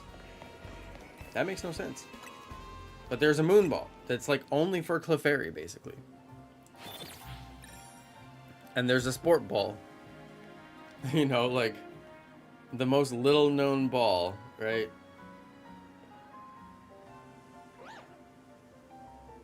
Like somehow the Sport Ball can make it into this game. Oh, double pincer. Yeah, for whatever reason, the Sport Ball can make it into the game, but we can't get a Scale Ball. It's just weird. It's like they don't want to do anything new. They want to make new games, but they don't want to give new content. New Pokeballs. They've been giving us the same Pokeballs for years.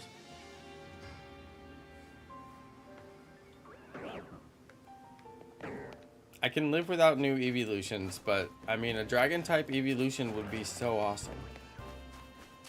Wouldn't it?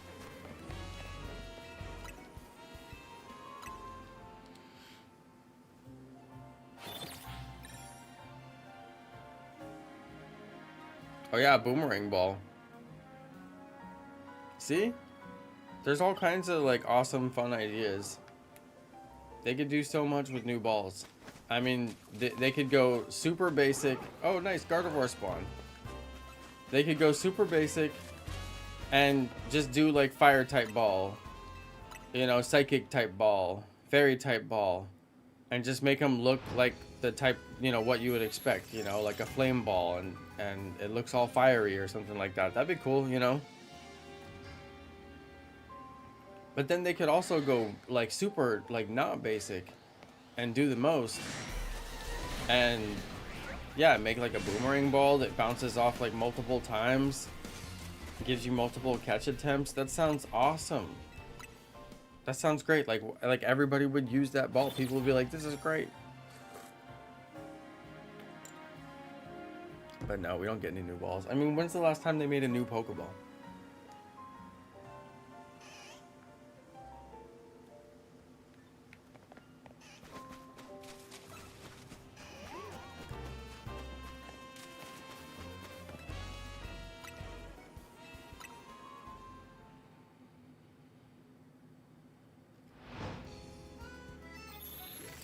Trainers with weird profile pictures is like, that's part of the joy. That's part of the beauty of playing ranked, you know?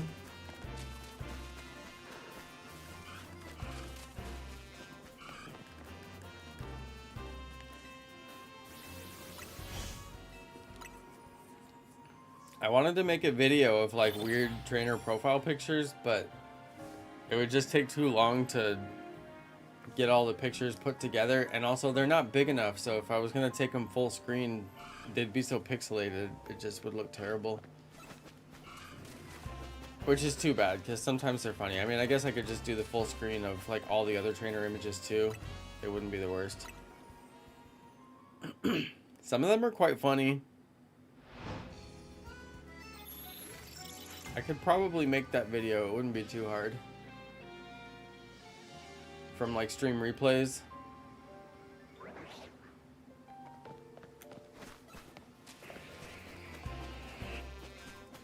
Some of them were quite funny. Would anybody watch the video? I don't know. Maybe they would, maybe they wouldn't.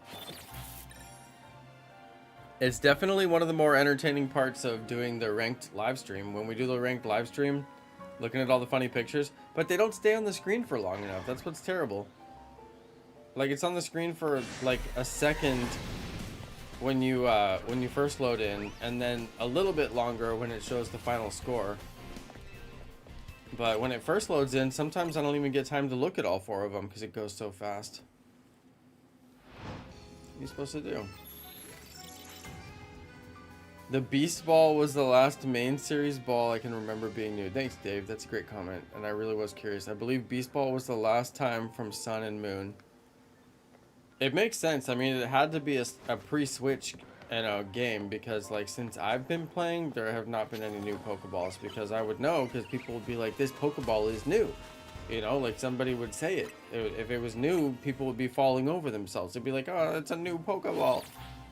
You know, I think every single game should get its own signature ball. And in some ways they do. Like Pokemon Legends Arceus had the, it had those weird, you know, balls. The historic looking balls. So, but I mean, they were, I don't know if you could call those new. They definitely had new textures, that's for sure. And the new textures were awesome.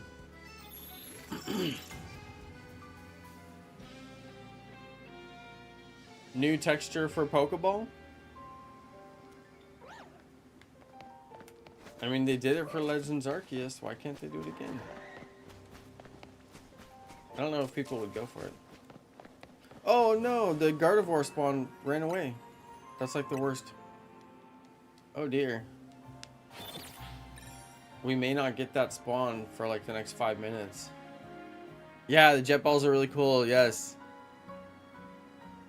Yeah, the jet balls. I mean, they put some decent balls in this game too. I don't think I've seen the jet ball yet.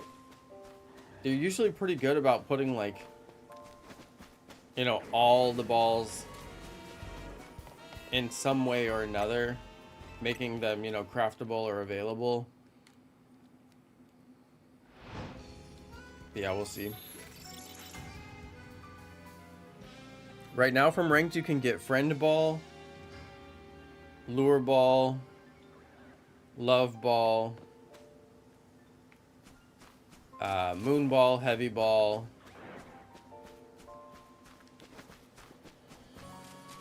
I'm not sure. Oh, and fastball. I believe that's 6 total.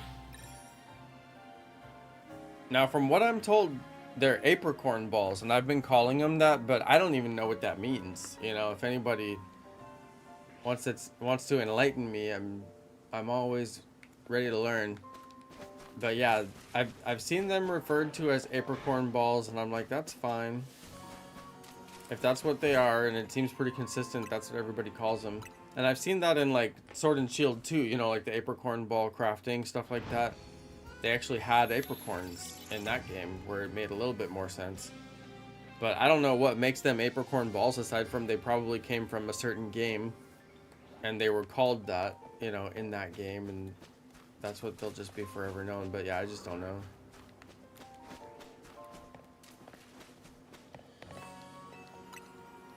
But it seems like some games got a lot of new Pokeballs. Like, I don't know. It just seems like some games, they got a lot. And like now, we don't get any. Because I think they're scared. That's what it is.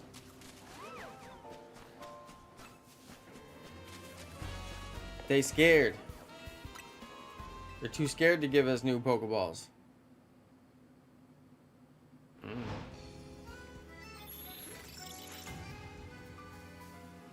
Why the 10-second countdown feels like 3 seconds? I don't know. To me, it takes forever, like waiting on the next match to start. I'm like held hostage that whole time. Like, dude, just start the next match. It's so much time. Because I'm trying to grind through matches as fast as possible. And, you know, it's a lot of downtime waiting in between. And while it tallies up your score and all that stuff, oh my goodness, you can't skip it.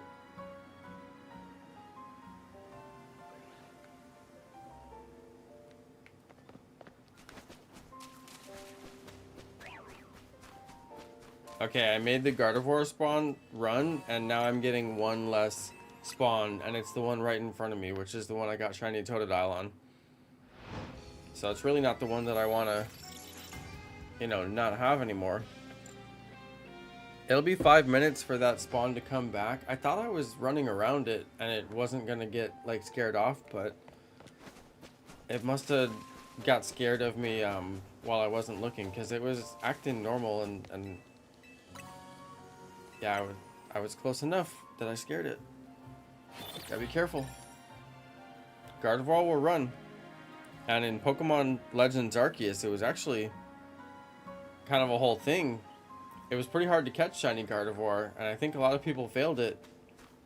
I failed mine, but I did the proper save setup, so, you know, I didn't fully fail it. I just failed it a couple of times and then finally secured the catch. But some people, you know, if you didn't save before you went to that encounter and you tried to hit it with a, you know, any kind of Pokeball and it jumped out, good chance it runs, you know, right after. And that game was kind of like the deadly run. It would run and just like disappear. Like you wouldn't even have it. Like you'd throw the Pokeball and be hitting it and it would just pass through like a ghost. It was so frustrating because it's like, I didn't even get like one last chance.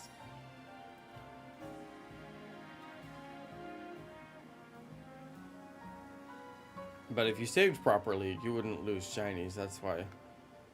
Like every time somebody would go in the chat and be like, I lost such and such a shiny, I'd be like, how did you lose a shiny in this game? Like all you have to do is save.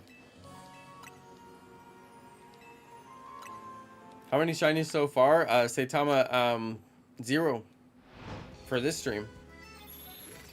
But it's okay, we'll be at it for a little while, so definitely hang out. We should get something.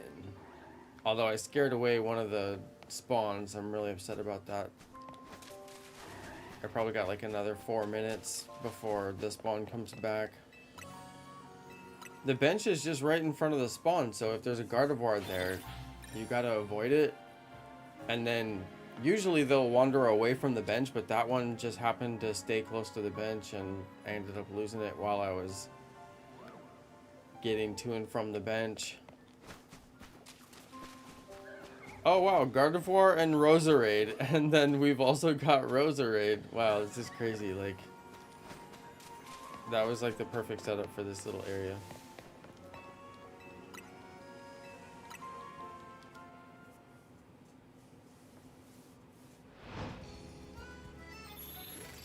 I don't mind playing ranked though. I feel like they did do a good job on it. Because like the Legends series is not like main series, so they get a little bit more room to like experiment, you know, like they're definitely not going to do this battle system on the next main series game, or at least I think they won't, you know. I could see how this would be, you know, maybe like a Legends thing and they do more games kind of like this and continue to go in this kind of overworld, you know, centric direction, and I'm fine with that. I think that's great. But I wonder, you know, like the main series games, if they're gonna go back to turn-based, because you can get away with this on a Legends game. Legends is kind of like its own thing now, and they're doing a lot of experimentation with the Legends series. But the main series, I don't know. I mean, you think they're gonna do turn-based on the next main series game? Although I think they really need to slow it down with the main series games. It's just like, how many games are you guys gonna... It's just crazy how many Pokemon like exist now. But I mean, I don't know, I keep seeing rumors about new games, but they have the worst title I've ever heard in my life, and I'm like, that can't be real.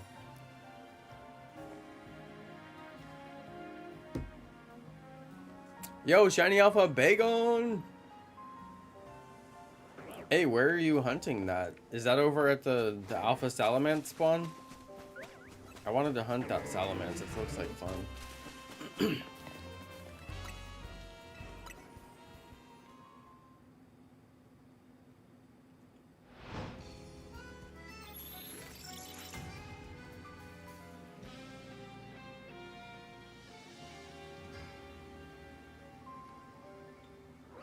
But yeah, for Pokopia, I think I'm gonna buy it. Maybe I'll like stream the story and just, you know, smash out the story, and we can just, you know, look at it and be like, what do we think? But I was thinking, I don't know, I may just record every little second of doing the story and then make like tutorial videos. The problem with tutorial videos is I'm always like, this is too basic, everybody knows how to do this. But then like I'll make tutorial videos for the most basic stuff and I'm like, nobody's gonna watch this, and it gets so many views, and I'm like, I can't believe anybody like needs a tutorial on how to do this. It's so easy. But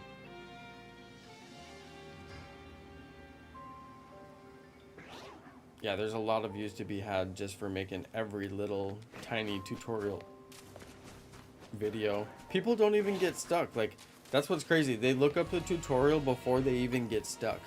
I'm like, wow. Like, you didn't even try to figure it out. You just went straight to the tutorial. It's crazy. But I get it. There's some stuff that I know is going to be so complex that I'll go and look it up, you know, and just, like, if I need to build a certain Pokemon, it's like, obviously I have no idea how. I'm just going to go look up a quick guide.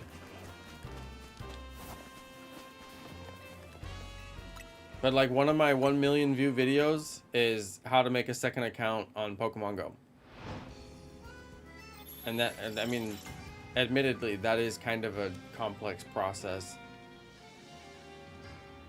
Well, it's how to create a second account and get Pikachu as your starter. Which is funny because I was making a second account just so I could make the get Pikachu as your starter. And then for whatever reason, I don't know, it was like how to make a second account, get Pikachu as your starter, like 1.1 million views, you know.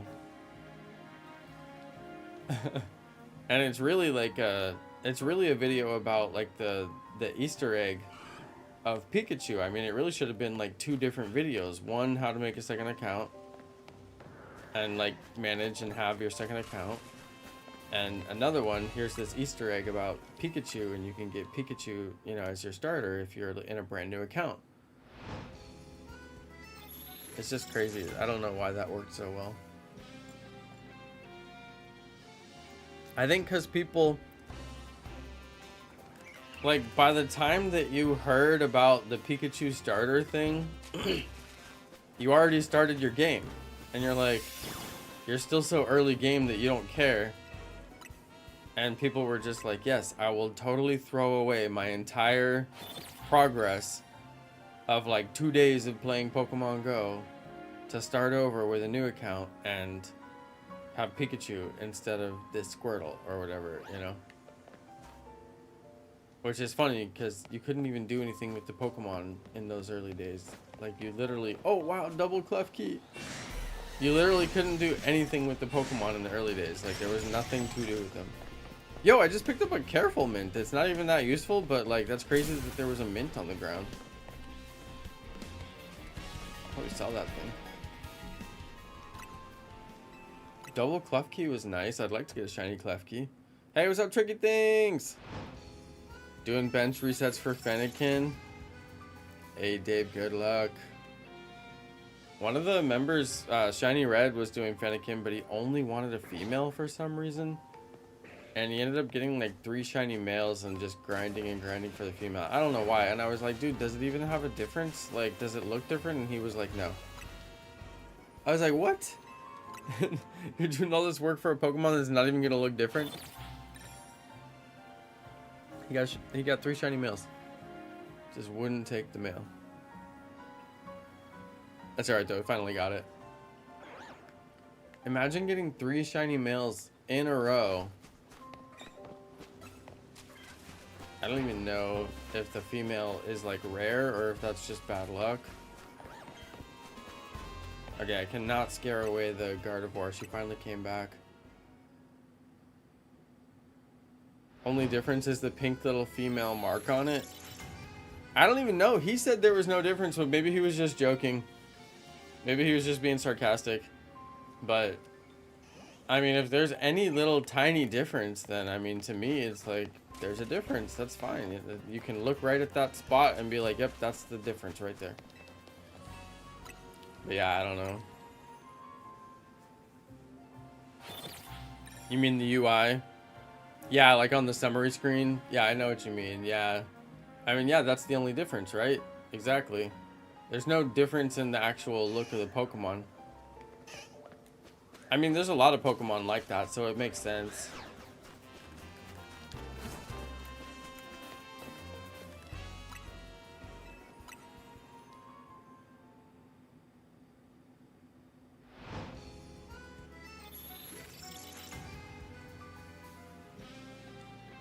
The mint is probably super dirty. I know, right? I'm not feeding that thing to my Pokemon. It's probably all chewed up by like a wild Pokemon and like slobbered on. My goodness.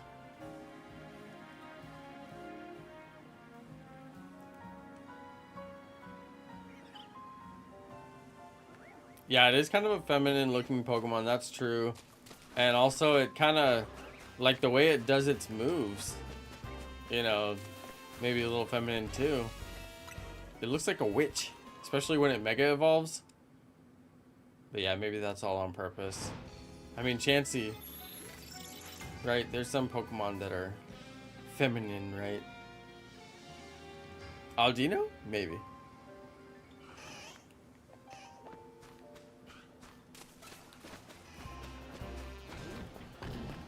Oh, I thought it was shiny. I don't know why. It looks so dark. I don't even know what the shiny Stunfisk looks like, but I don't know. That one looks shiny to me. It looked like a Alolan Raichu. I was like, you're the one. Same with Primarina. Yeah, very true. Yeah, some Pokemon do only have a single gender. They'll never get away from that, right? I mean, if one thing Pokemon is, you know, always gonna be, it's true to their original rules. So yeah, they have their whole, you know, gender thing built in. It's fun though because some Pokemon are more rare based on, you know, the gender. Like if the male is only like a 10% spawn or something like that, you know, it makes it more fun. Because like being shiny makes you rare, but then like you can get even more rare. I do miss the mark system. I hope that we get Legends games with like, you know, abilities, marks, like all the traditional features. They're still kind of holding back. They're not giving us like a full Pokemon experience. They took away abilities for this game. They took away marks. There's no Pokerus, right? So there's you know, they're not fully going like Pokemon 1-to-1.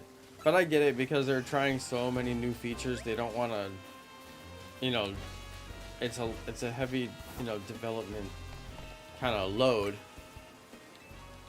They'll have this as the base for, you know, a future game, and then that future game will have everything this game has plus, right? Like hopefully it'll have natures and have egg hatching and stuff that we you know, would expect to have. Like this is supposed to be a modern Pokemon city, so like why can't we hatch eggs? You know, it's just, it's fine. Maybe it'll come later in a future Legends game.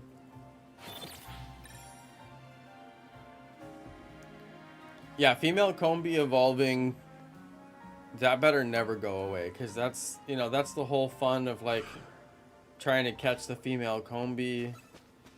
You can identify it in the wild because it looks different, and then, you know, if you see it, as soon as you see it, you know if it's a male or a female, if you're going to be able to evolve Vespa Queen or not, right? You see the shiny and you're like, oh, not another male. I've done that hunt. It's pure terror. You get a lot of males. But you know, when you finally get that female, it's like, oh my god. I don't know about male and female Salandit.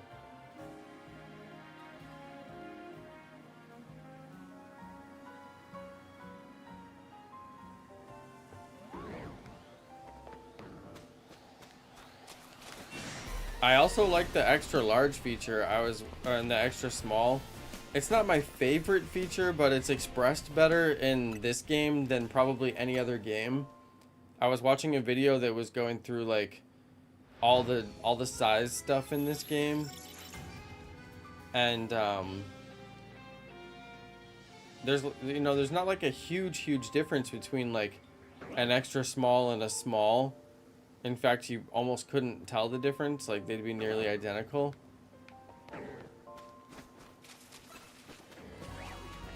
But like there is a difference, between extra small and small. And obviously like extra large and alpha, like there's a difference, right? So essentially, like if you have an extra large or an extra small shiny, it's only like a 6% chance or something like that to be extra large or extra small, because there's fewer of those in the roll pool. So you're not as likely to roll for those, attributes. So yeah, I mean, check your shinies, you guys. Check your boxes. If you have extra large and extra small shinies, they're, extremely more rare than, just a regular shiny. Some people might not care. They're like, whatever, couldn't care less. But in this game, at least it does have a physical attribute that shows. So if it's extra large, it'll be extra large when you pull it out of the Pokeball and take it to the cafe and all that stuff. So I think people didn't care in previous games because it didn't show. There was nowhere to see it. It didn't, why would you care? It's just a little mark on their summary screen that says it's extra large, but like it doesn't, you never see the Pokemon. But in this game, it does make a difference. So that's kind of cool. Stuff like that is new. So I think that's pretty cool. If we don't get new Pokeballs, at least we get new stuff like that. Like finally extra large actually means something.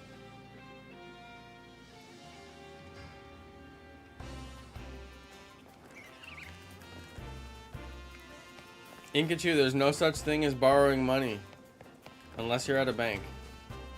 And they charge you interest, so I mean, ultimately, they making money off of you. They making money off of money.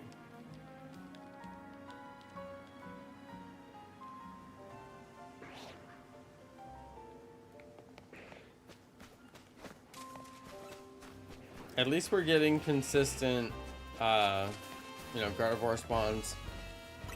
It's not the end of the world.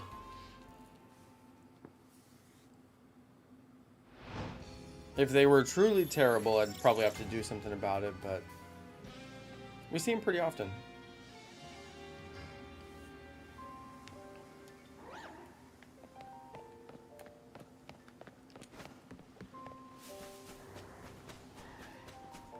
No shiny alpha though, kind of interesting. I've got shiny charm. That's why I updated the thumbnail to include the shiny charm icon, because I've got the charm now, so we're charm hunting. It's not like a ton of spawns here. I mean, mostly spawns that I don't want, but we're seeing Gardevoir. As long as I'm seeing Gardevoir, that's good. And we're seeing them quickly. Sometimes I get 2 or 3. Mostly, like 2 is the best to hope for.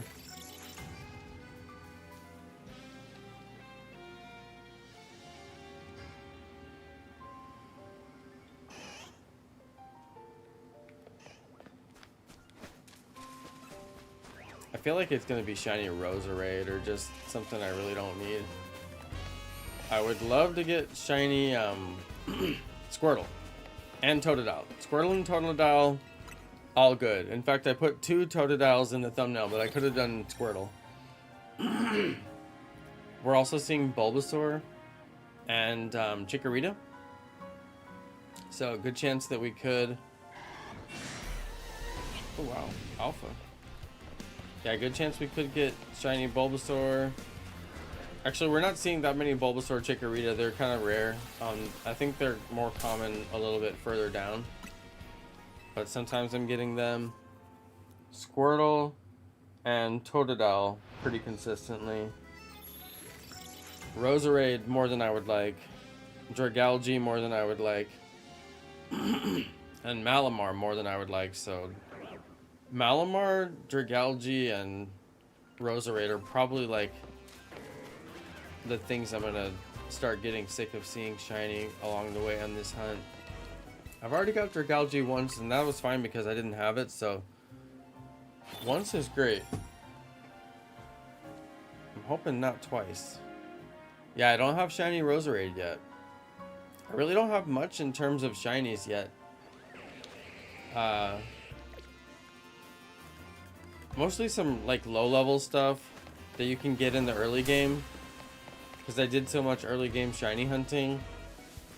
And then once I understood how you get the shiny charm, I was like, well, let me just finish the game, especially because the DLC is kind of coming out quicker than I think most of us would have thought. So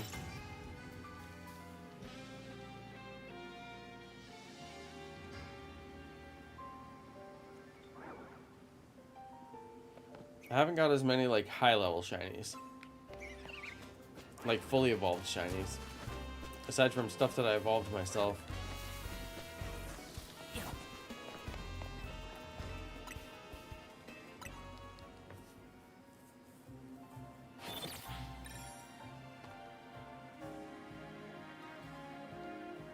Welcome back.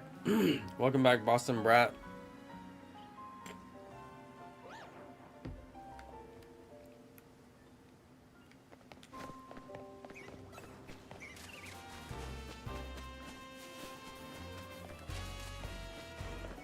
Hopefully I don't get another shiny Gyarados. The alpha would be cool. I'd probably have to train it up,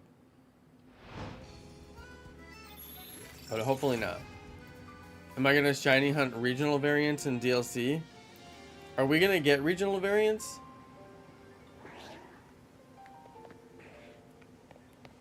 It depends on which ones. Like shiny Alolan Raichu? Oh yeah.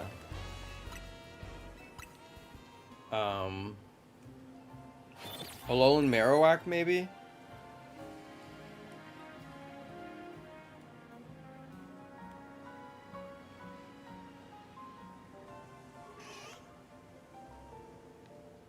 I watched the trailer, but honestly, I wasn't paying like that much attention.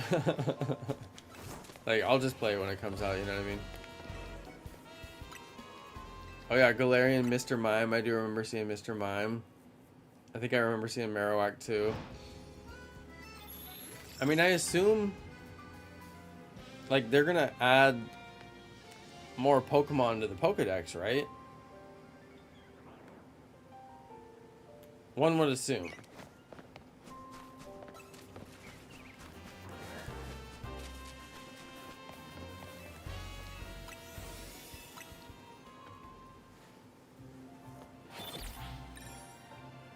It's gonna be a lot of Pokemon for Shiny Living Dex, that's for sure.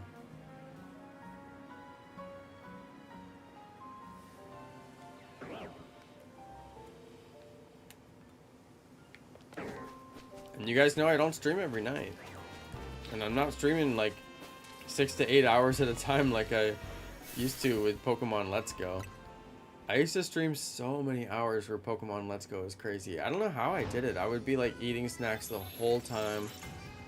I would just be eating.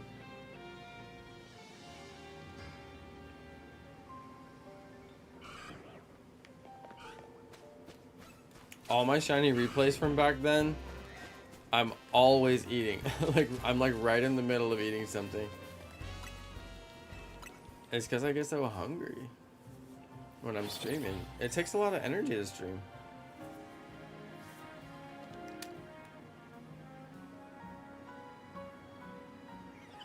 Oh, an alpha charm? Yeah, that's a really cool idea, Dave.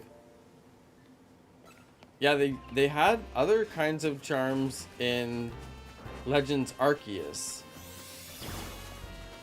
And in this one, they've got the Canary plushes, which give you some bonuses, which are pretty good.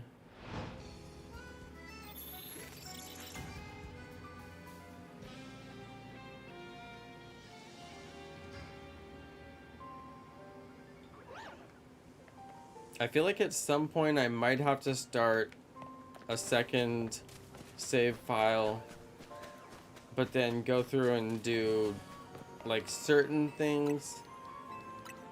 But I don't know if I will, honestly. Like if I wanted to do a video demonstrating the difference of the catch rate between like the lowest level canary plush and the highest level canary plush, like you couldn't do that unless you had, you know, a new save file. But I'm not even sure if I'll even ever get around to making stuff like that. It's the kind of stuff that interests me, because when you make the video, you know, you learn, and then you learn how it works, and that's usually how I learn about this stuff, is when I'm making content about it. But I'm also kind of like, I'll probably just stick to the shiny living decks and some of the other stuff I'm working on. I'm making all the side mission videos. I saw Bulbasaur over there. Oh, and Chikorita too. It looks like if I just run a little bit over to the right, I get grass spawns. Would I buy a canary plush in real life? No, not the canary plush. The streamer characters in the games are like, I wouldn't I don't love them enough to go and buy their plushes. Maybe there's people out there who do though. But no, not the canary plush. Oh wow, there's another Gardevoir over here. Am I missing potential Gardevoir spawns? I'm definitely missing some items. I wonder if I should be running a little bit further over there. There was another Gardevoir spawn over there. It makes my reset a little bit longer though. Pikachu. The merch is kind of a legacy of the channel at this point. I mean, I love all the merch that I put out. I have some of the shirts still, but I haven't made a new merch in, I would say, a while.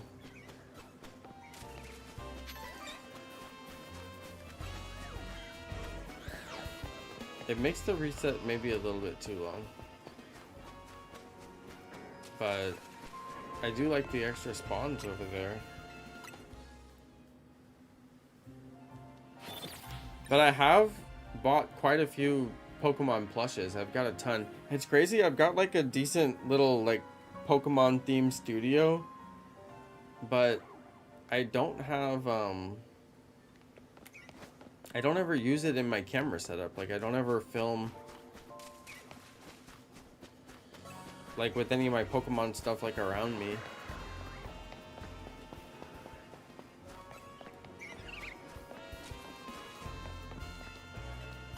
Like some people film videos and they've got all their like their room and their setup and everything, you know, like in the background, but all my setup and everything is in front of me. So I don't know, when I film,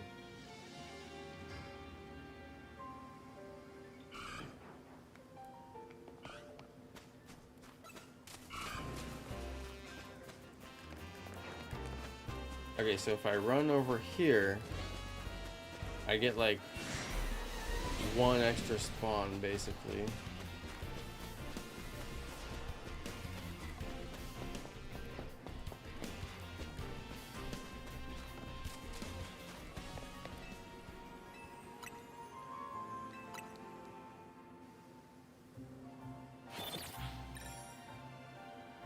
Yeah, run to the Gardevoir and run back to the bench. Yeah, that's probably what I should do and not go back to the center.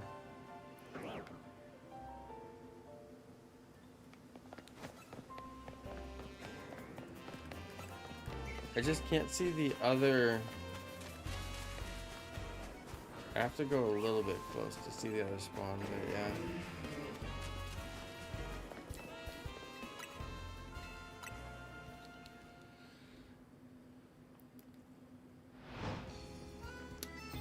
Hey, Amal. I choked on my water. No shinies yet.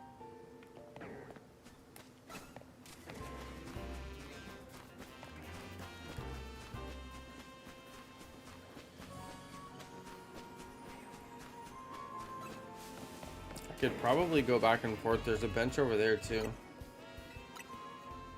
Maybe I'll just run over there and check that bench and then run over here and check this bench. Might be better.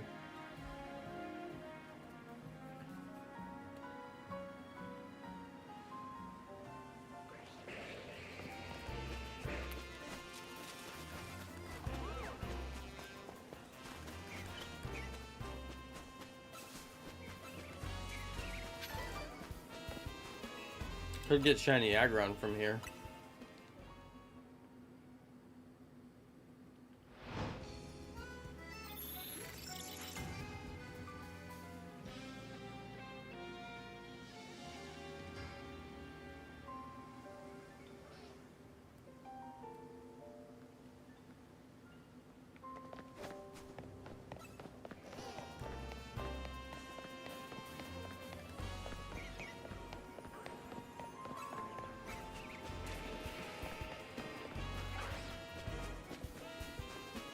You have to get pretty close to get that second spawn.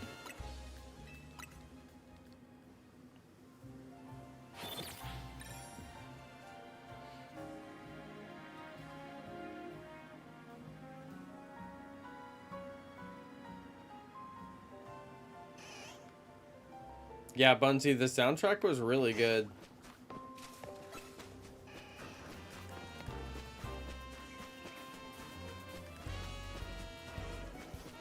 I felt like there was a lot of like extra stuff.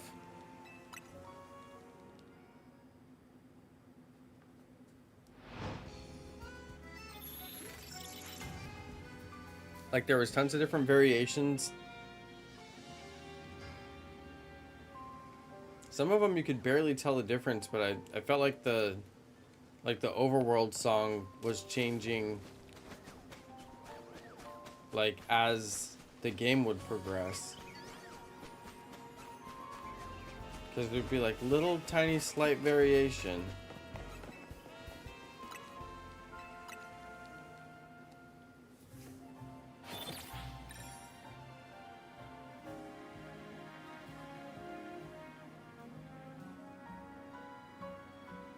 Yeah, I'm all... They didn't make it like a soundtrack catch-all and just include everything that they could possibly include. I think that would have been the better way to do it, because there's so many reasons why people would want so many different tracks to be represented.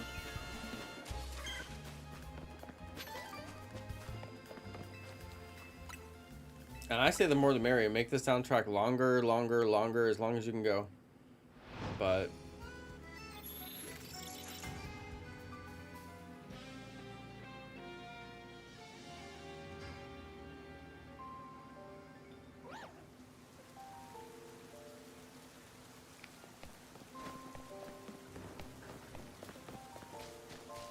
I would really like a shiny frou-frou.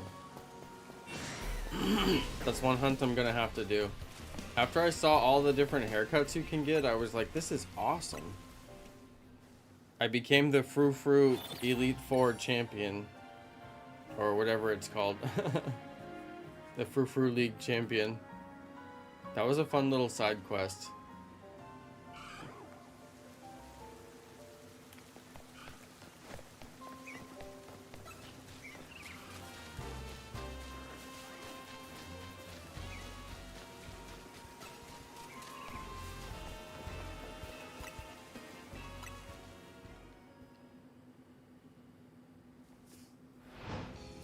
Yeah, I didn't even realize that the lead trainer had shiny frou-frou until it sparkled, and I was like, oh my god. It's shiny. It looks so cool. And I was wondering why hers was dark, like, it wasn't making sense to me. And then it sparkled, and I was like, oh my god, I should have seen that, because obviously all the other ones are white.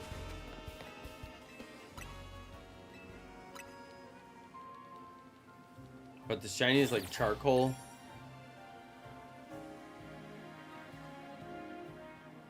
But yeah, we'll have to do shiny hunt for frou-frou. I'm just really glad that it can actually shine in the pool of stuff that spawns here in the center, because that would be a great spawn.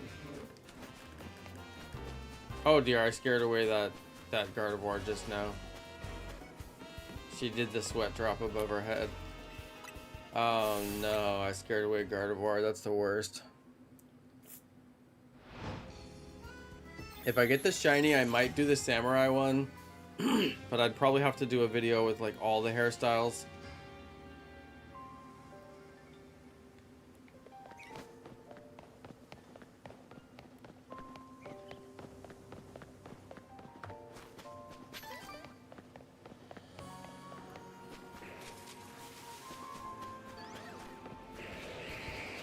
I don't even know what color shiny Vivillon is. Or I keep saying it wrong, it's Vivillon. I spelled it wrong in my video thumbnail and then I realized it like days and days later and I had to go and like remake the thumbnail. It's so annoying. Does the game autosave after bench resets? I don't know actually. I don't see it saving.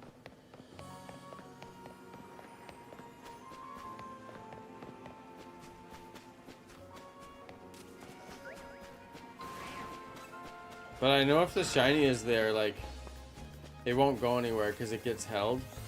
But yeah, it's possible that it's not, like, saved, right? Like, if you were to turn off your console, you would be at your most recent save. I'm not sure. Let's look. I mean, I was looking when you asked that, and I didn't see it say the save thing.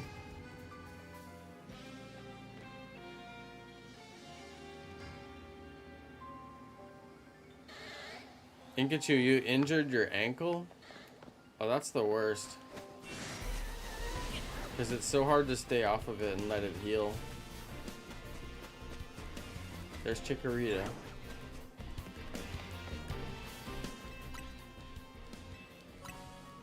Amal says it saves. The thing is, I don't see it saying that it's saved.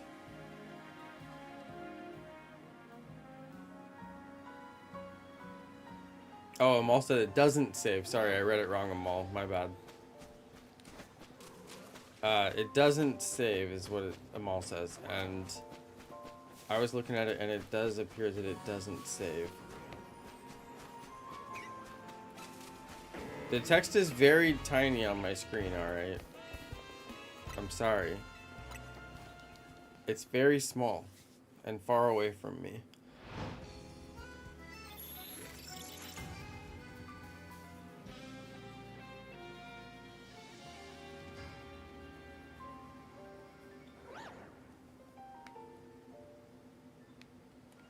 I just don't want shiny Dragalge again. That'd be the worst. Oh, we got 2 Eevee spawns. Let's go. 2 Eeveelutions. That'd be a great shiny.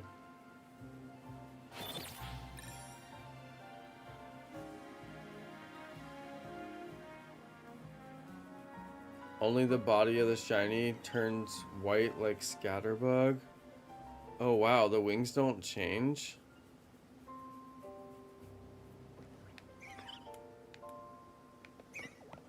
Oh no, and you pronounce the double L like in Spanish? Like a Y? No, I wanted it to sound like villain, because it's like so villainous. No. Normally I like pronouncing everything with the double L as a Y because it sounds more elegant, but in this case I really wanted it to be a villain. Oh no. I think I'm gonna call it the villain anyway. Vivian. Oh no. Whoa.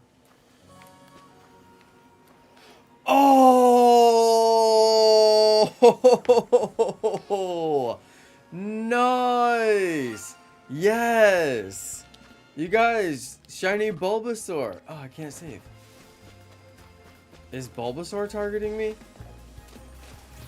Oh, dude, you guys, we got shiny Bulbasaur. I did not expect to get Bulbasaur. Let's bring it over to the gate so I can save it. Oh, that's great. Yo, shiny Bulbasaur, you guys. That is a great prize. I'm gonna have to evolve it for the Mega Evolution. Okay, what ball should we throw it in? That's the question. Oh, maybe Friend Ball. Yes, because it's green. Let's go. Okay, I just got Yveltal earlier today. So we'll obliviate this thing. Oh no, I can't save it. It wouldn't let me save it. Okay, at least we got it in the friend ball. Okay, I'm glad it didn't obliviate everything. Okay, it won't let me. It auto saves after you catch, so we don't have to save it. It's already saved. Let's go have a look. I don't even know where it put this thing.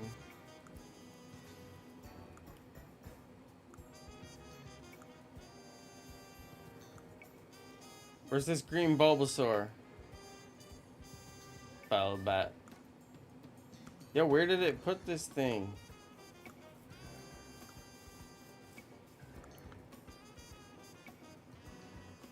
What the? Oh wait, was that it? That's not even it. Oh, there it is. Okay. Let's evolve this thing. We'll take it up to Venusaur. Right? We'll take it up.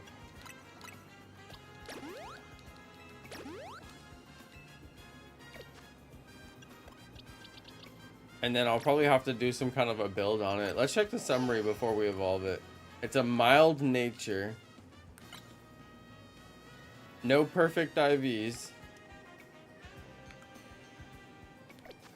Real good level though. Let's get it evolved. Name it Kermit the Frog. Kermit. Miss Piggy. Is it really a frog?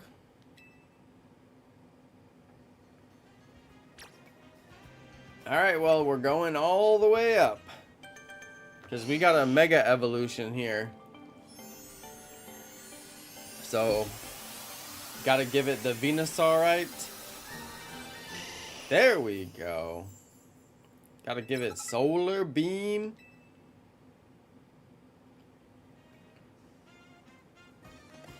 Let's see. Where is the Venusaurite? See if we can find it. There it is. Yo. Shall we? Yes. Nice looking shiny. Very nice looking. It's very difficult to get your Pokemon to face you and to where you can like really look at them because they're always like trying to follow you around. And also you can't like talk to them anymore like you could in Pokemon Legends Arceus. Okay, so there's Mega Venusaur. You love to see it.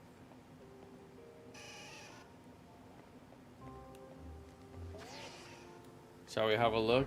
Look, he's always running. You can't... It's like hold still. Isn't there like a button you can push that makes him hold still? Looks pretty cool though.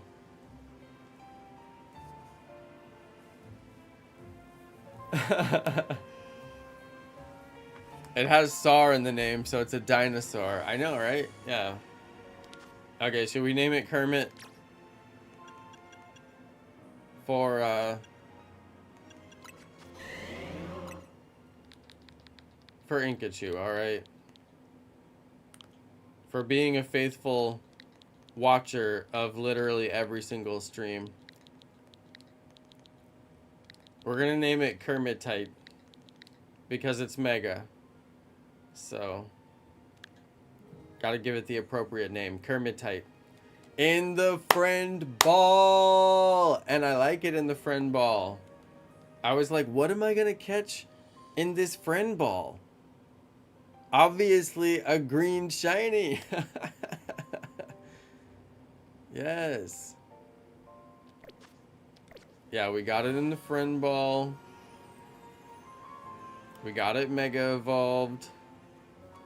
I wish you could just like do a move. I don't actually want to knock any of these Pokemon out.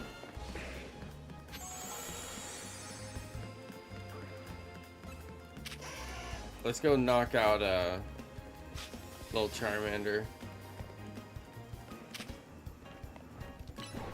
Hit him with the double edge. Poor little Charmander survived.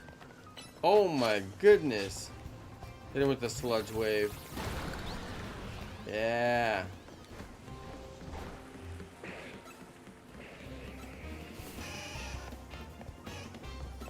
See, now what will happen is I'll accidentally throw my good Pokeball. So I gotta switch back over to the Ultra Ball just to make sure. Oh dear. They're trying to squad wipe me. Alright, well, we got the shiny Bulbasaur. Not even bad. That was great.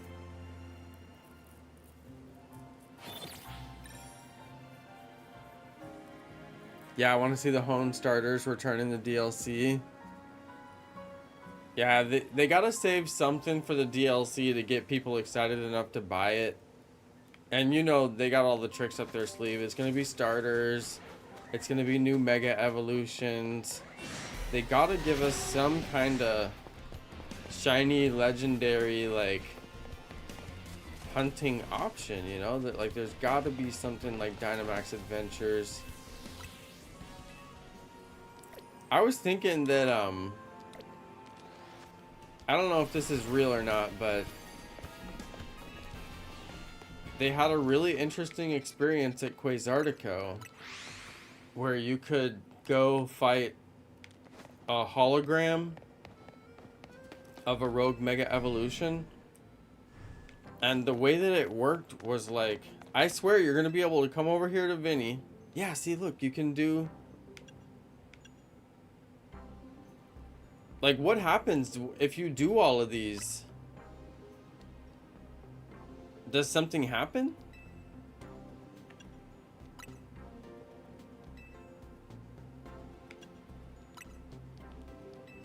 I don't know, but I just feel like they could very easily slide Mewtwo into there. And boom, you know, you got yourself an event.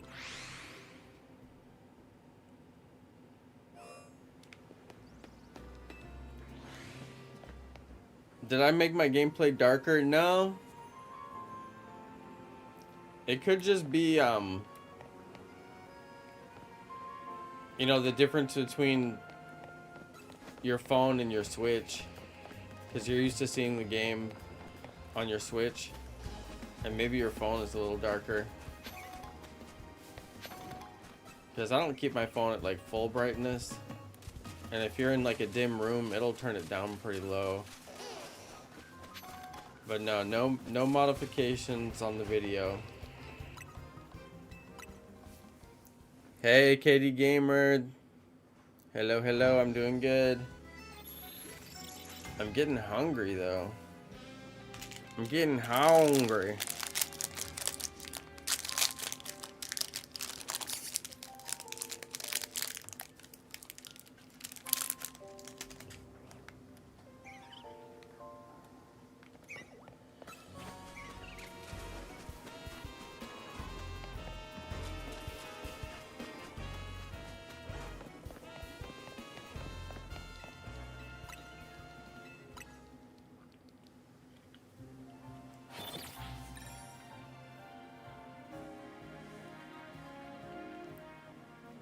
Katie, nice. You got a shiny alpha Magikarp? That is awesome.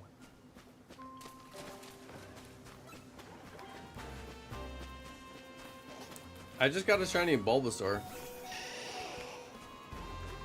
But it's like half dead.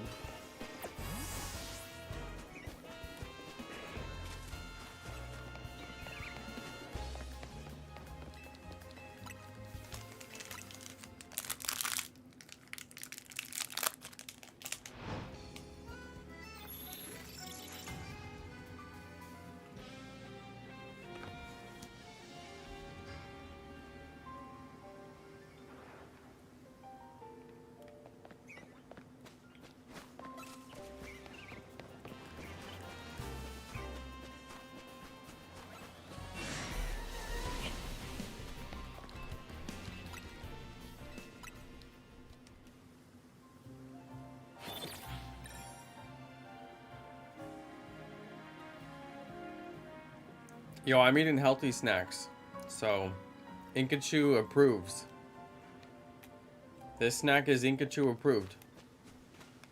Guaranteed.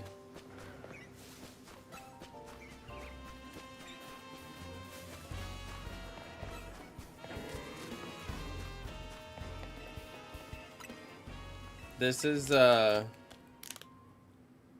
dark chocolate cherry cashew nut bar. Kind of like a granola bar.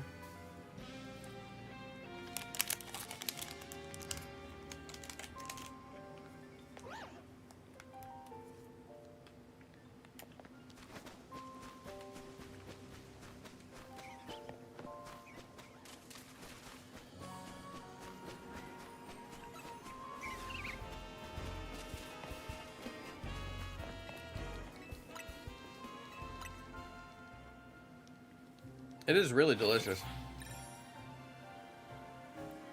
It's one of the better snacks.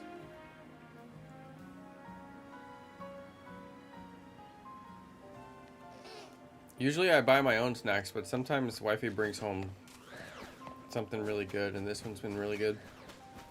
I usually have to buy Kind bars, but they're actually better than my Kind bars, but they're smaller too.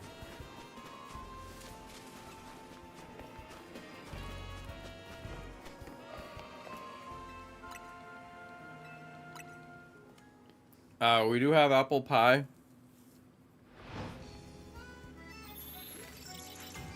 Which is so good. It only lasts a couple of days.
Oh yeah. There's one growing in the front. They're very common here. I think they drop gumballs. Which is why most people don't like them, because they drop stuff in the yard.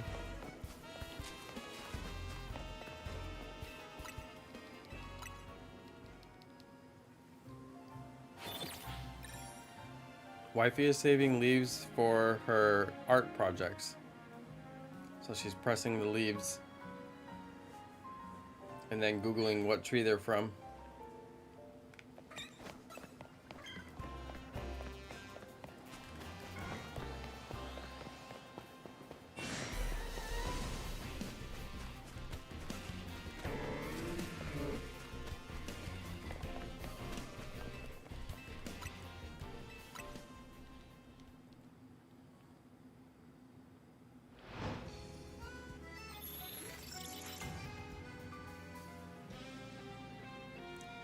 Yeah, why would anybody hang out on a bench all night long? Especially an uncomfortable bench.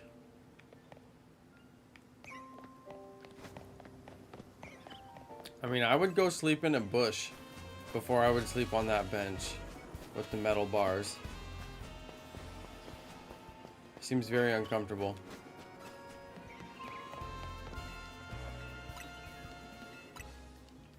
I don't see why they don't fix up the tower.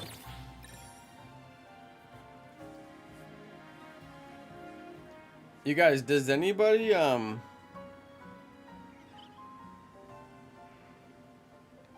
does anybody think that they should fix the tower? I don't know. That just seems like... I keep thinking, like, maybe if I finish the post game, they'll fix the tower. I don't know. Did the city just run out of money or something?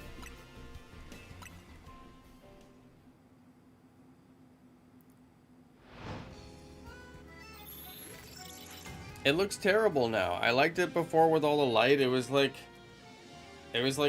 part of the background of all the videos that I was making. All my cafe, you know, music videos. Now if I wanted to make something like that again, I couldn't do it. Because there's no light on the... Anyway, I don't know that I would make another video like that, but I couldn't if I wanted to.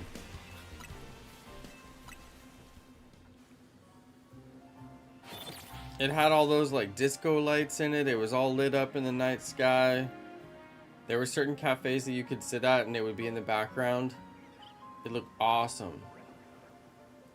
It looked fantastic.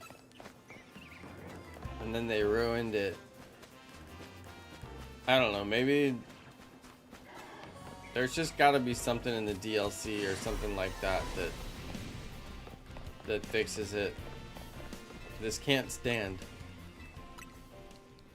Like the whole city is just gonna be like, it's fine. Our #1 tourism landmark is destroyed. No worries. Like, probably the whole reason that we even got off that train in the first place was to come and see that tower. I mean, why were we here on the train? It's never explained why we came. At least in Scarlet and Violet, they're like, yeah, you want to go to school in this place. But this game, they're like, well, you're here. But like, why am I here? Where did I come from? Where's Ma?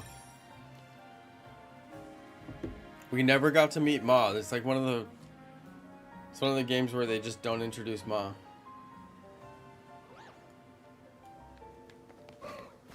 Bring back Ma.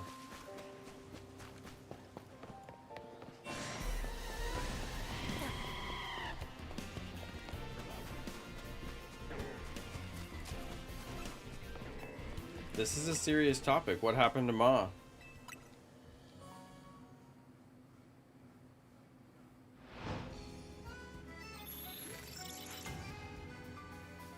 Remember, in all the other games, why do you have money in the beginning of the game? You don't start at 0. You get a generous loan from Ma. And don't ask about Pa.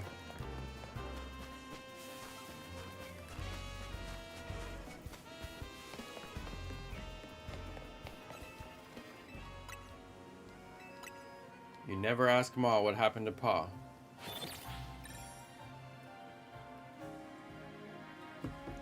And for whatever reason, Ma doesn't even have a bedroom in every single house.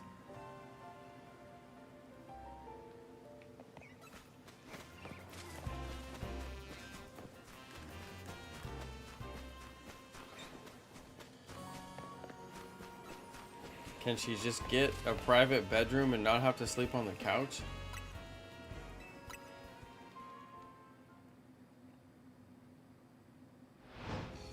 Amal, I'm surprised that you know that song.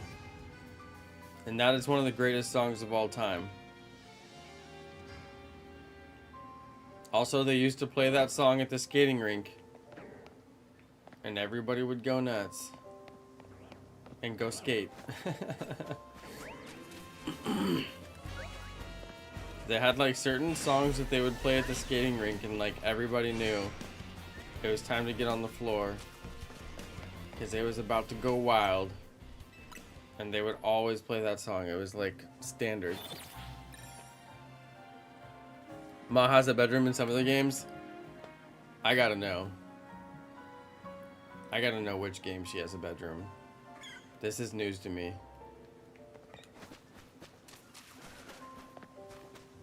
Show this woman some respect. She raised the greatest trainer of all time.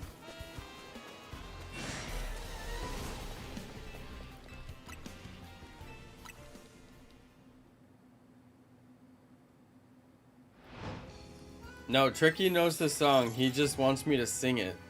He thinks I'm gonna sing it. There's certain things you never do on live stream. One is eat a banana. Two is sing Cotton Eye Joe.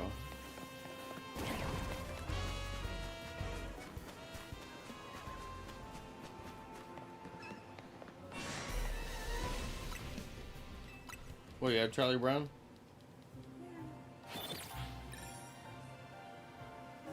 Huh?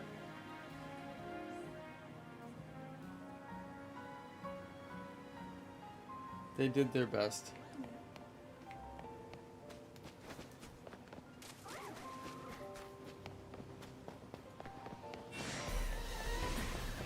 See, this is why country music is the best. Because Cotton Eye Joe is timeless. I don't think Wifey has heard Cotton Eye Joe. I'll have to play it for her. Sing it. I can't. Because I told you it's forbidden to sing it. I can't sing Cotton Eye Joe on the stream. Why is it racist? No, but it's just... It's like a really crazy country song. It'll make me sound insane. And then somebody will clip it. And they'll be like... Then I'll be remembered. As that guy who sang Cotton Eye Joe.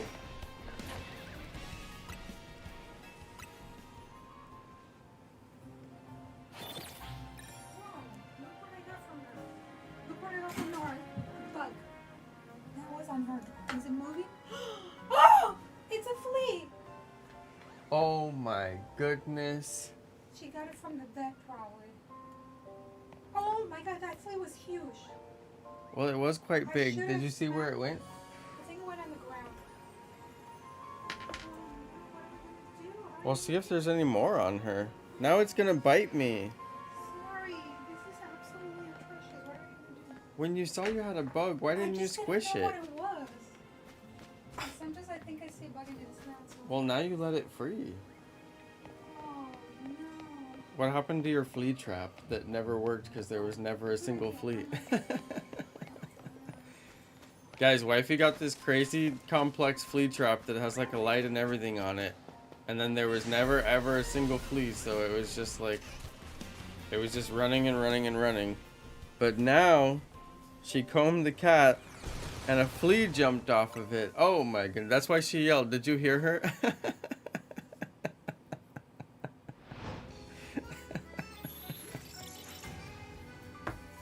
She wasn't that far away. You probably heard it. It was actually a pretty large flea.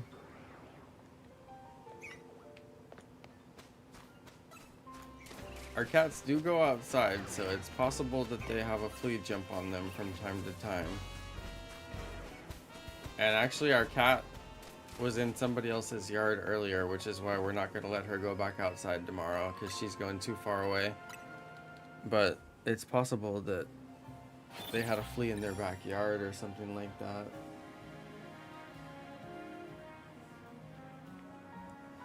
Now I'm like, where's this flea? This flea has invaded my bedroom. Well, I guess it's not a bedroom. It is a bedroom that has been converted to a studio. Wow, look at all the roserades. So many. I know, drop the controller and find the flea. Well, I mean, I would have to, like, get on the ground. And besides, it's probably gonna, like, jump on me. I mean, the flea only wants one thing. He wants to suck my blood. So he's just, like, I don't have to go to him. He's gonna come to me. You guys, she was like, look, I found this bug.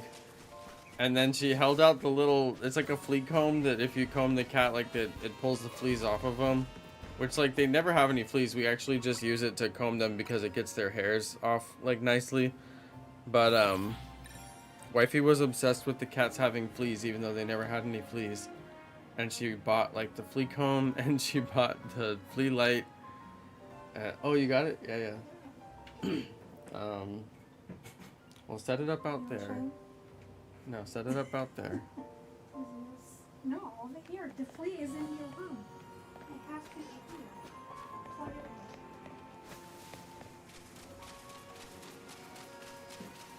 in. She's closing the door so the flea does not escape.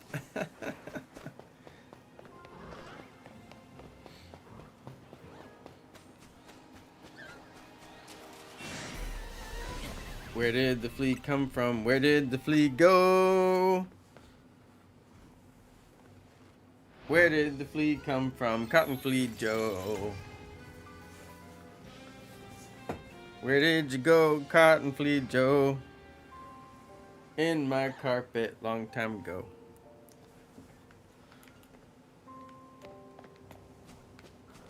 Well,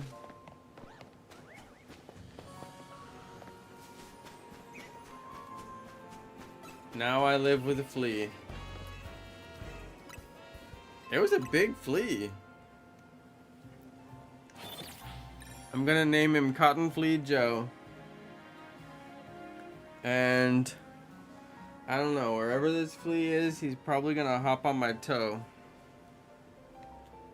Hop on my toe, Cotton Flea Joe.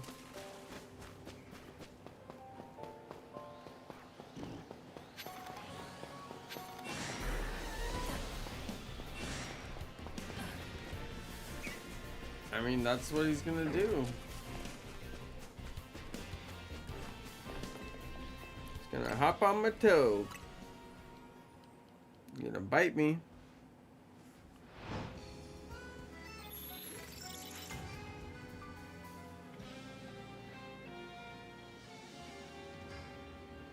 Hey, shout out to Shiny Red.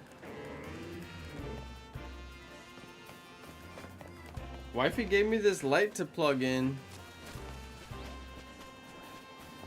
Man, I'm gonna have to plug it in. She gave me the light and then she closed the door. Now every time I get a little tiny itch, I'm gonna be like, is that the flea? Okay, let's see if I can find the outlet and get this thing. Hop on my toe, Cotton Flea Joe. Okay, I got the flea thing plugged in. It's a little light, and then they get attracted to the heat, and then they jump in it, and there's like a sticky mat.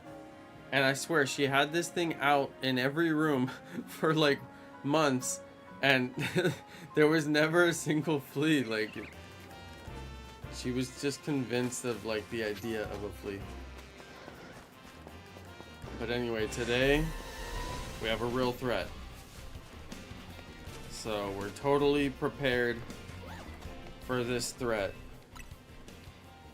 Every time I feel like a little tiny scratch on my beard, I'm like, is that a flea?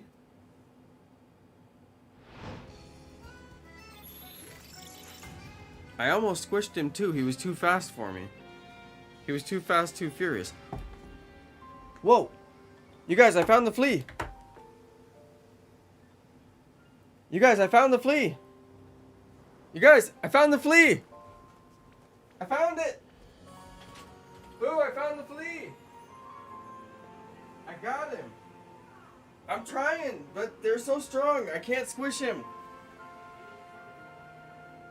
No! He's trying to get away, he's still... You guys, he's trying to get away! Cotton Flea Joe! You guys, he's trying to get away. No, Cotton Flea Joe. Alright, I got him underneath the thing. I got him underneath the thing, you guys. Cotton Flea Joe, that's the end of you. I got him. Cotton Flea Joe, that is the end of you. Is it bloody? Don't... You guys want to see Cotton Flea Joe? Hop on my toe, Cotton Flea Joe. Is that the song you couldn't sing? That's the end of Cotton Flea Joe. Hop on my toe, Cotton Flea Joe. So you're not concerned somebody will clip you singing it? Clip it. Alright, Cotton Flea Joe is dead. You guys, I squished him under the congrats on 100K coaster. This coaster was sent to me by one of my greatest fans, and his parents had a printing shop, and he printed me congrats on 100K, and I put my drink on it every single day. That's why it's so dirty and disgusting. And it's also good for smashing fleas because it's perfectly flat on the bottom. Yeah, this probably was really bad. Hop on my toe, Cotton Flea Joe. Well, Why did you check and see if she had 2 fleas? I'm going to now. Yes. Make sure Tanny doesn't have a flea too.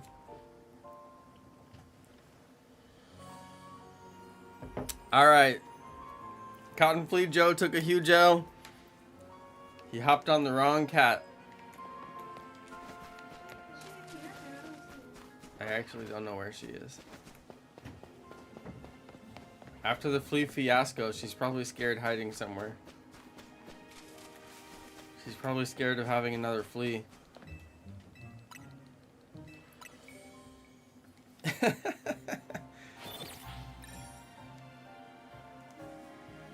It was actually the biggest flea I have ever seen in my life. Like, sometimes you can't even really see a flea.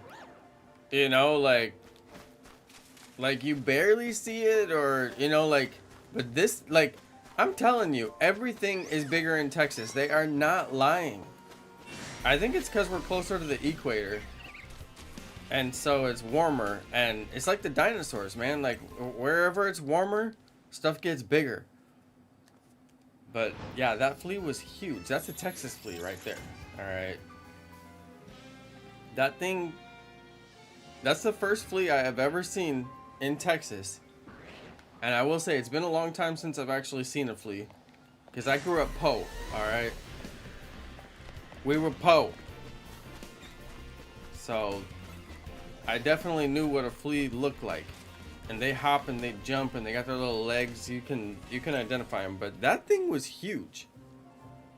I know fleas are usually tiny. They're like, most of the time, if you ever see a flea in your whole life, it'll be so tiny that you won't even know what it is. But that thing was absolutely gigantic.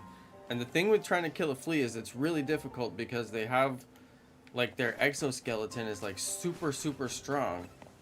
And I don't know why, but like you just, like, if you try to squish them in your fingers, it won't squish. And then you like let it out of your fingers and it just hops away. And it's like, wait, I was trying to squish you, you know? So they're really hard to actually like get them. But we got him. Yeah, that was really large for a flea. That's crazy. I'm gonna leave the flea trap out anyway since it's already on. Because if they had one, it stands to reason they could have a second, and that's actually kind of crazy. Because we give them the treatment every so often, but maybe they're just like right at the limit where it wore out. And they lick each other a lot too, so it's possible the treatment didn't last as long. But yeah, you can bet she's going to be giving him the treatment. That's like a guarantee. I know, look the size of a fly. That thing was literally the size of a gnat, of like a small gnat. If you ever get like drain flies, people call them drain flies because like at the coffee shop I used to work at, that's what they called them. We would have to bleach the drains every night. We had like a process to bleach the drains to keep the drain flies from being a thing. And that's just like health code. Everybody has to do that. Commercial kitchens and all that stuff. But yeah, like if you ever have gnats, you know, you can get like a pretty big gnat, but most of the time you just get little small gnats and they're not very big. And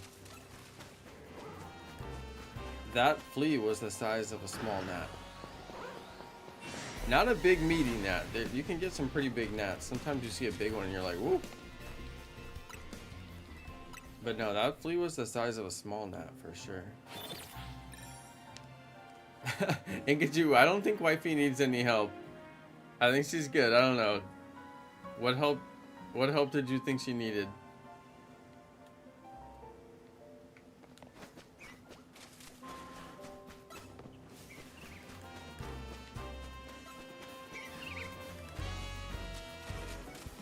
Are you saying that wifey is helpless without a man? Oh, Inkaju, how could you say that? What? You better not.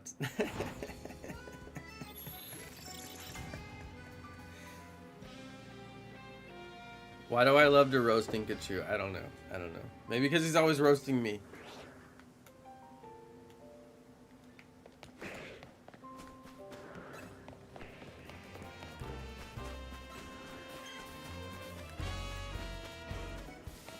Well, you know, Wifey and I, whenever I'm not streaming, it's because me and Wifey are watching our historical documentaries or historical, you know, dramas. One or the other. The documentaries are good, but the dramas are good too. But yeah, we'll watch historical dramas, and they're always like,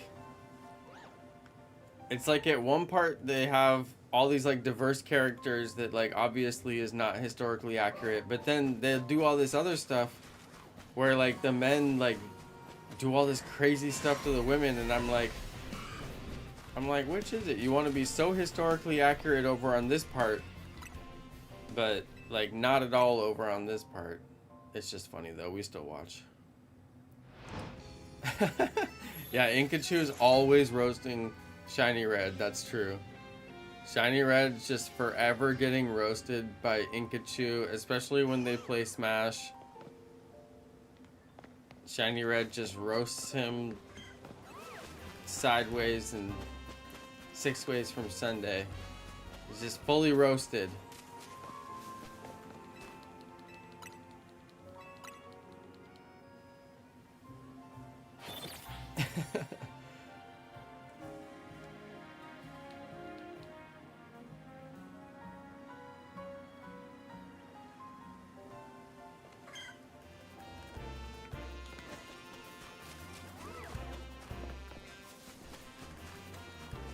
So far tonight, shiny Venusaur, which I gotta say I'm pretty happy about that. I think I can, you know, I can live with a shiny Venusaur. I'm hoping I get more than that, but it's hard to say. I mean, we do have shiny charm.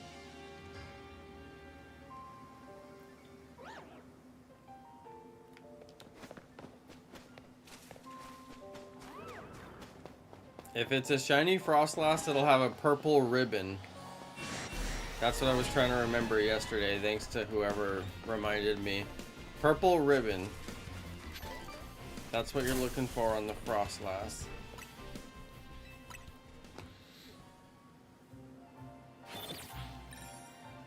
You guys, I bought Wifey expensive new towels for Christmas.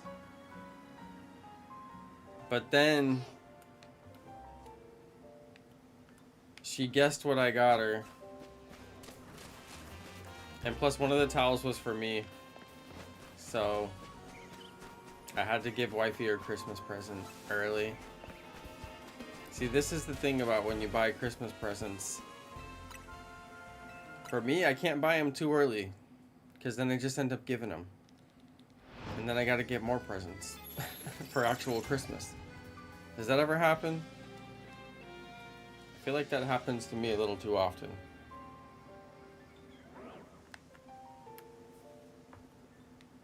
So I got her the expensive towels. I was looking for a replacement towel for the towel that we already have because it was perfect in every way. And I asked the AI to tell me what company made it because it didn't have a label on it. And the AI told me to get this one towel, and I was like, eh, it does look pretty similar. It's got the same features. I'm gonna get this towel. Well, she liked the towels. The towels were approved.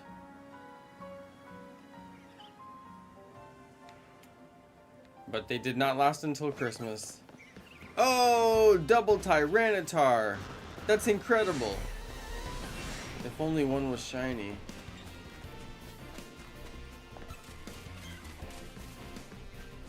Double Tyranitar. What a beauty. If only one was shiny.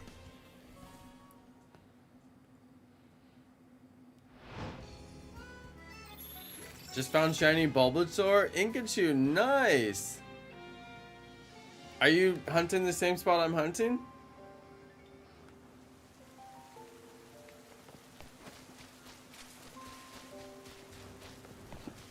Yo, congratulations, Inkachu. Got the same shiny as me. Nice.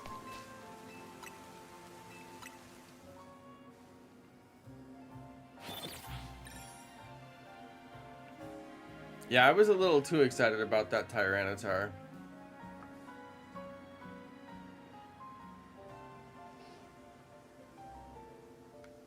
I mean, it's just 2 Tyrannotars. What's up with that?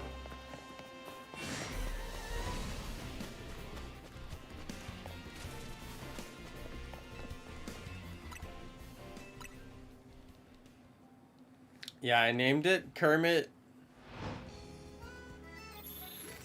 I named it Kermit Tight. Or for short, just Kermit is fine. Because it's mega. I mean,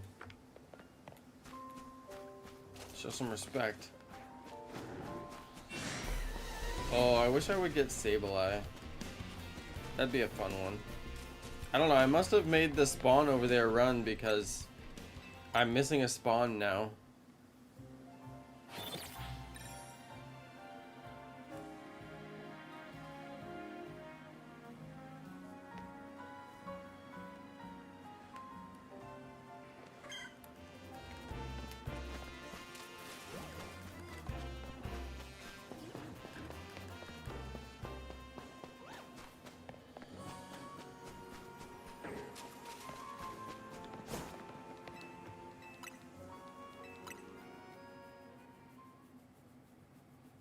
Yeah, Bunzy, I think I will do that Pikachu hunt.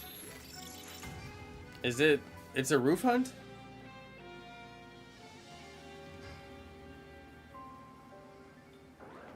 I may have to... Whenever I decide to do it, I may have to have you tell me where it is.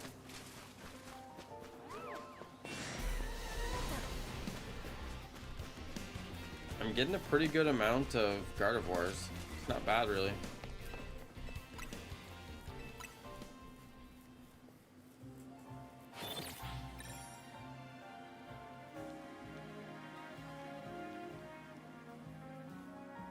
I'm gonna have to shower. I got flea guts on me. Even though when you squish fleas, they don't really, like, have guts come out. Unless they were just biting you. And they got, like, a really good bite. And then you might have, like, a small amount of blood. But not like mosquitoes where you could get, like, a ton of blood. I don't know why mosquitoes, like... I guess it's because they have that big, long beak. It's like a needle. Does a really good job. But, yeah, I'm gonna have to shower the microscopic flea guts off me. You know there's gotta be some tiny amount.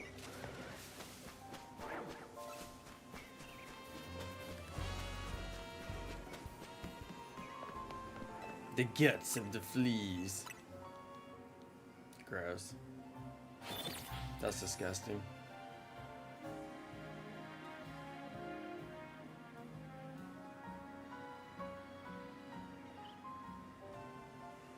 You guys, my cat has been going outside and going way too far. Like, way, way too far. She's going, like, 6 houses down and then crossing the street and then going, like, 4 more houses down into this cul-de-sac. And then she just hangs out on these people's porch. I have no idea whose porch it is. And then Wifey... scared her. Wifey didn't go with a toy or with a treat or anything and just went and like tried to talk her into coming, which is never gonna work. And then she scared her and she went under these people's fence and into their backyard, which is like, oh great. And it's fine. I was like, she'll come back. She came back like an hour later. But I mean, obviously we don't want her going too far, and we definitely don't want her crossing the street. Oh look, it's Alpha Agron. We definitely don't want her crossing the street. It's dangerous, and people drive fast through here. Yeah, so she's not going outside anymore. Our other cat goes in the backyard and just sleeps in the backyard all day long and, like, tries to jump at a butterfly or brings, like, a lizard in there from time to time. Or she'll bring, like, a cricket inside and then eat it. So I'm like, that's fine if that's what you want to do. But the first cat, whose name is Nora, little Nora, climbs over the fence and then just like leaves. She just leaves and goes wherever she wants. And I mean, she's gonna cry and cry that she can't go outside, but I mean, I just can't be having all this roaming, super far exploration. It's too far. So yeah, she's gonna be mad. Tanny can go outside, but she's not allowed. I'm gonna have to lock the little cat door. And then if Tanny wants to come back in, I'm just gonna have to go and check, see if she wants to come in. Like today I went and checked. I had them inside. Because this already happened a couple of times now. So I had them both inside. And then they both wanted to go outside. And I thought, well, if we all go outside and play, because they like to play with the soccer ball. And we have some toys outside that we play with. And I thought, well, you know, usually she plays. And then she lays down. And then we all go inside. Near the end of the day. We pretty much do that like most days. But we went outside. And she immediately jumped the fence. And left. And I was like, dang it. She immediately left. Just like right away, she booked it. Because she doesn't like to be inside for most of the day. Usually in the morning I let them out, and then we don't bring them back in until like before it gets dark. But they come in and out and they eat. But she's just been going farther and farther and farther. It's too far. So yeah, she's not gonna like it, but she's gonna switch to being an indoor cat. Because I'm not gonna be one of those crazy people that puts like a fence all the way around my fence. There's like a netting you can get and put all the way around your fence. I'm like, how many hundreds of dollars do you spend on this netting and then have to attach it to your fence? It looks terrible. Just to keep the cat from going up over the fence. I'm like, no, probably not. Yeah, Inkachu, if you want cats, I guarantee there's cats that need to be rescued wherever you live. It's crazy how many cats need homes. It's like a never-ending supply of cats that need homes. I didn't understand it, but after we found the cats, we found our two cats because they were born to a feral cat that lives in our community. That just basically ended up in the community and then pretty much stayed because, you know, it's good conditions here because we feed her. But we trapped her and got her spayed. But she was the last one we trapped, and she was really hard to trap. And then she ended up having like 5 litters of kittens. So we've been trapping the kittens and then getting them, you know, to homes and getting them spayed and neutered and all that stuff, and then getting homes for them and, you know, getting them adopted. And that's been a long process, but we could never get the mom because she just will not go in the trap. And then even like sometimes she would go in the trap, but she wouldn't trigger it. She's like so smart. So they finally got her though. She's done. She's not gonna have any more babies, thank goodness. But our cats had like tons of sisters and brothers from different litters. But their 2 sisters from like the earliest litter, we thought that we would adopt them out to homes, but we just ended up loving them so much that we ended up keeping them. Which is funny because wifey's allergic, so it hasn't worked out like perfect, but we do enjoy having them. But it's a lot of work, and then sometimes they want to like escape. Although Tanny's good. Tanny doesn't do anything bad. She just lays in the yard, she plays. She's super chill. Yo, Inkachu! Wait, how did you get shiny Squirtle and shiny Bulbasaur? No way you have better shiny luck than me.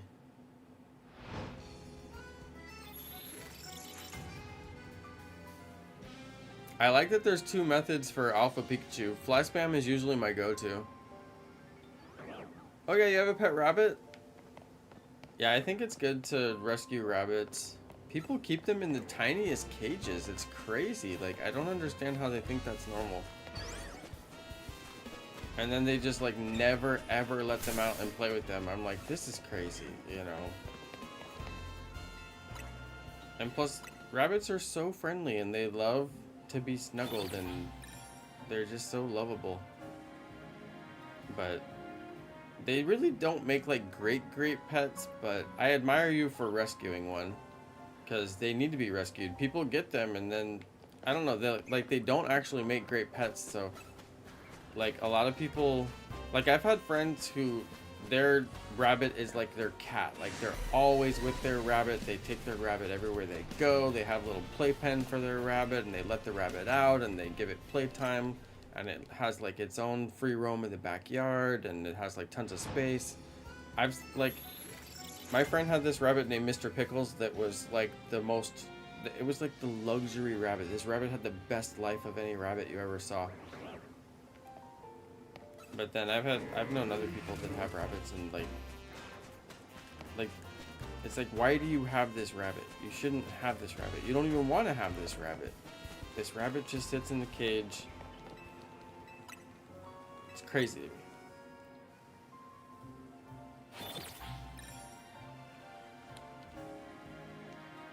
But yeah, I mean, any animal in a tiny cage, it's like, come on, this is crazy. That's not right. I mean, at least if you have a hamster, the hamster itself is tiny, so a tiny cage is still pretty big for the hamster. You know, they don't need much. Maybe not the greatest experience for the hamster, but, you know, not like torturous. But I mean, yeah. Well, I had another friend who had rabbits. He had like these really crazy Japanese breeds of like rabbits that had like this crazy hair, and they were always like jumping, like really jumping like crazy. And oh my god, his rabbits were so much fun. He had like a whole setup like built for them. They had like this crazy like they had like multiple rooms of the house that were just totally dedicated for like everything that they need. You know, they're totally part of the family. They're always out. They had free roam of the house. There's definitely a right way to do it and a wrong way to do it.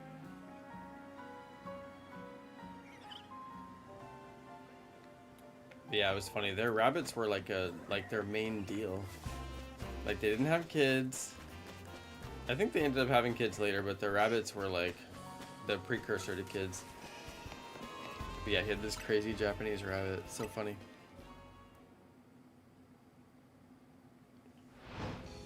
Yeah, they are a lot of work, especially if you want to let them free roam. That's true. That's why people don't want to do the work, and then they just put them in a cage, and it's like, that's... Like, I knew these people in Berkeley that actually... Well, I guess I shouldn't say I knew them, because I didn't know them, but it was like... My sister lived in this spot, and then her landlord had rabbits downstairs, and like they never moved. They never moved. They were just always in this wire frame cage. Come rain or shine, no matter what the weather was, they were always out there in that cage. It was just crazy to me. Like this rabbit's whole life just sitting in a cage.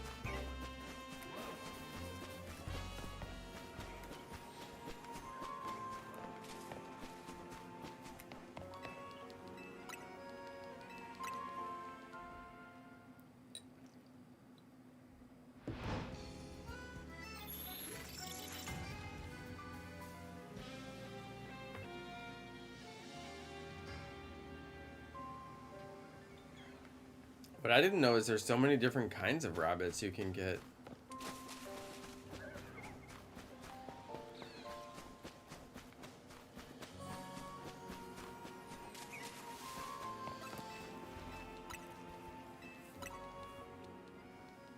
Oh wow, it's the size of a small dog. That's awesome, Boston Brat. Does it do any cool tricks? Like my friend with the Japanese rabbit could get it to do like cool tricks. He could get it to like jump and like do crazy stuff. It's pretty wild.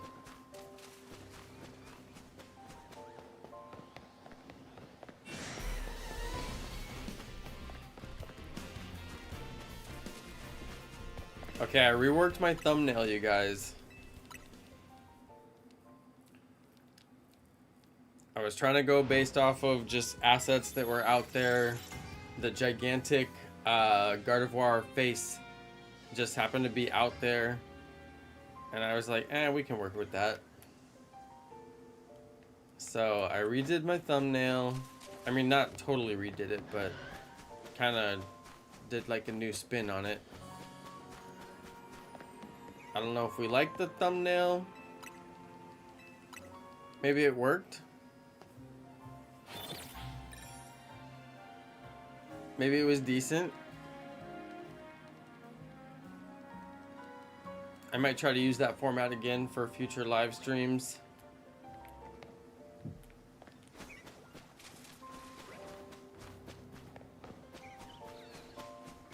But yeah, I'm always trying to figure out what to do with the thumbnail. Thumbnail is very important. And you know, with Pokemon, it's not exactly the easiest because the games are kind of dark, and sometimes like you get a shiny, but it's like off in the distance, you can't really see it, so you kind of gotta like walk right up on them and do the the whole scouting thing to get it, a decent thumbnail image. You don't always have a chance to do that with every shiny. So I did kind of like the big face. The face is like the image from the the cards, like this right here. It's basically from that, or maybe even from the Pokedex.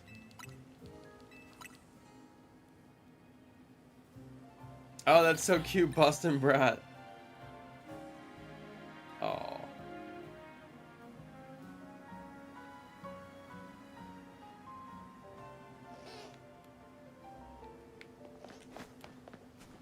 You need to get a video of that and then post it and get like 2 million views.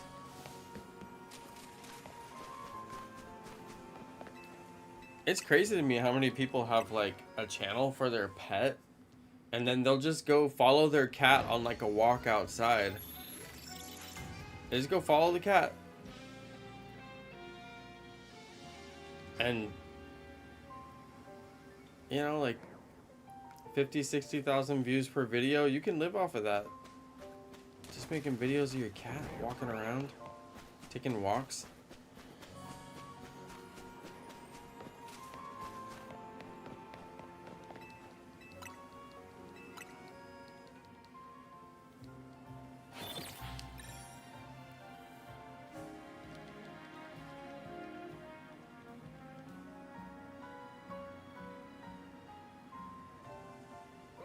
You can watch a lot of strange stuff on YouTube though.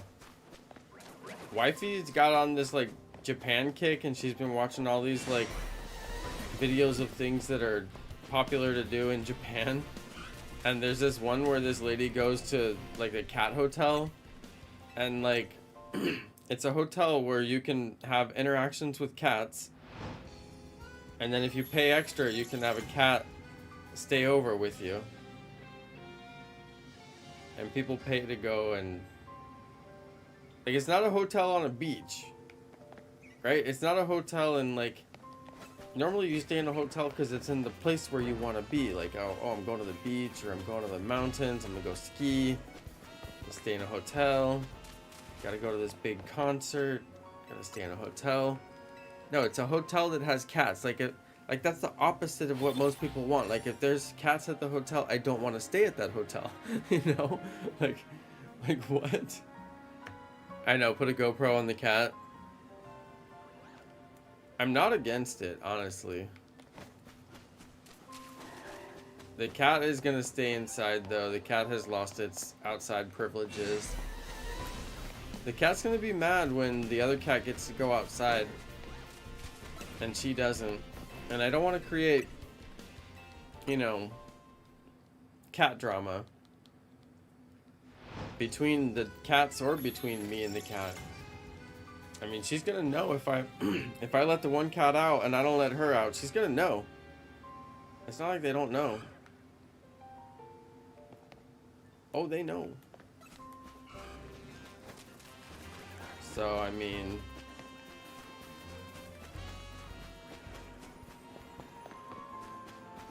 Yeah, I don't know. She's gonna be mad, but what's that saying? I'd rather be judged by 12 than carried by 6.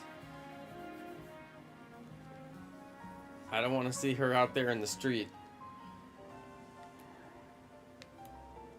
Because those UPS drivers and Amazon drivers, oh man, they fly through here. And I don't blame them. They got places to be. But, you know, I can't tell the cat to stay out of the road, so she's gonna have to stay inside now. Yeah, let it out and put it on a long leash. I did think about that, but then I was thinking, what if she... Like, what if she... Like, tries to jump over something and then gets caught and, like, you know, is, like, dangling? Because that could be bad. But I could put, like, a spike in the yard and then just make sure that the leash is only long enough that she can only stay in, like, the flat area. Honestly, that may end up being exactly what I do. It's just got to be exactly the right length leash so, like, she can't, like, hurt herself or get wrapped around anything.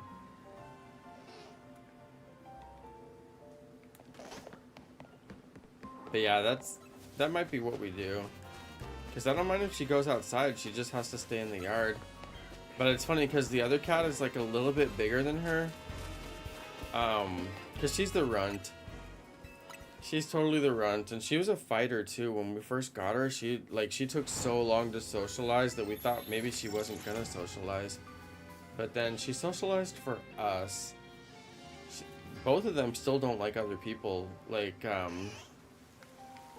our niece will come over, and the cats totally hide. Like, they just, and she's, you know, she's pretty young, so sometimes, you know, animals warm up to kids a little bit better, but, like, she does not care. Like, any humans, they get totally freaked out. Yeah, she could take it off.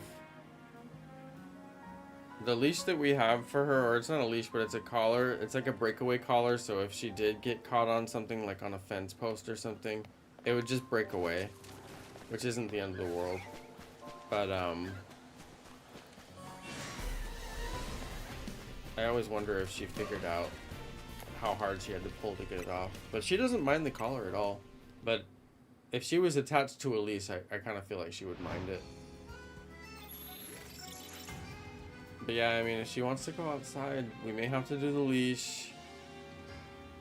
I may have to take her outside on an actual leash that I'm, like, holding and not, like, put it on the ground or anything, but actually just take her out on a leash, make her stay in the yard, and then, you know, after we're done outside, bring her back inside on the leash. Because she really likes to go outside, but, like, as soon as she gets out there, she's immediately thinking about jumping the fence. Because I can see, and she's looking at the spot on the fence where she jumps it. But yeah, the one cat is a little bit bigger, and she's just a little too fat. She won't climb the fence, and it's great. I love that she won't climb the fence. She just stays. She just hangs out. She sleeps on our we have, like, furniture out there underneath the gazebo thing. And she just sleeps on it in the shade all day, and it's hot out there. And she just sleeps out there all day, and then she comes in, drinks water, and eats a little bit of food, and then she'll hang out and sleep inside for a while, and then go back outside, you know, all day. She goes in and out. But then the other one, she hops the fence and goes. But there's, like, a cow pasture nearby. And we thought, well, maybe she's just going in the cow pasture. That's not that big of a deal. And then there's a big old pond nearby.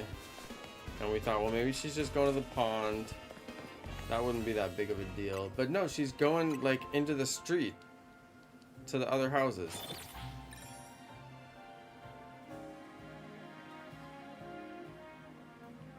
I know, I gotta watch out for dogs. She's fast enough, and all the people in this neighborhood, they walk their dog on a leash. Everybody here is pretty fancy. But yeah, it's true. I don't think... Honestly, I think if she had any interactions with a dog, I would be worried for the dog. Because she would just scratch it. And, you know, a scratch on the face... It's like the place where you're going to notice a scratch. I wouldn't want someone to be like, your cat scratched my dog. But then, you know, if she's not home... I mean, she needs to be home, like... And I can't make her stay in the yard, so... I don't want her to jump the fence and go scratch somebody's dog. Like, that'd be terrible, right? And she totally could. So, yeah, she's gonna be staying home. She's not gonna like it. We need a Pokemon with a third typing as an ability. Wouldn't that give them, like, 6x weakness? Isn't there some, like, aren't there some Pokemons that can change their type or something? Or like moves that can change the type? I forget.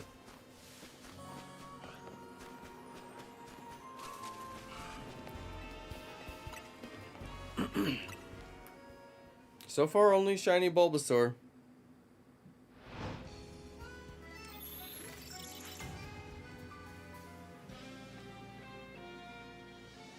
I'm getting hungry.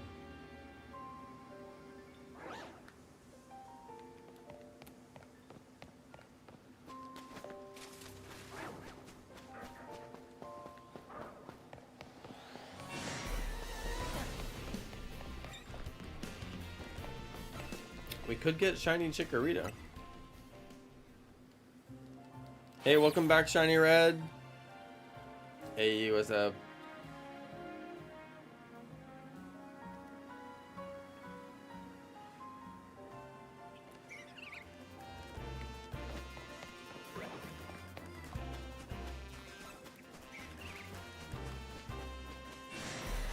Oh, Alpha Squirtle. It looks so good. Wow, that's awesome.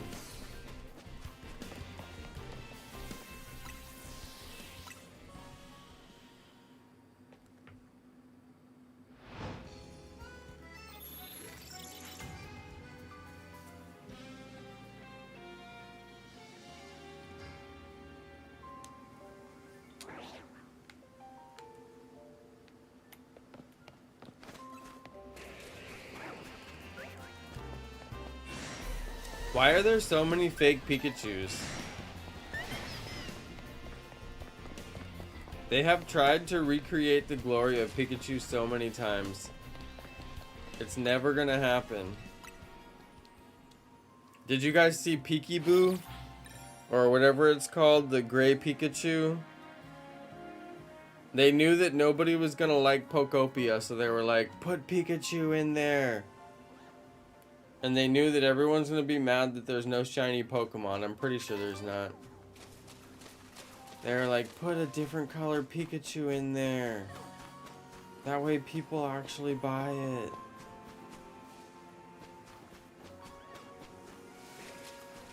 You know, that's what they do for everything. Just give them Pikachu in a hat.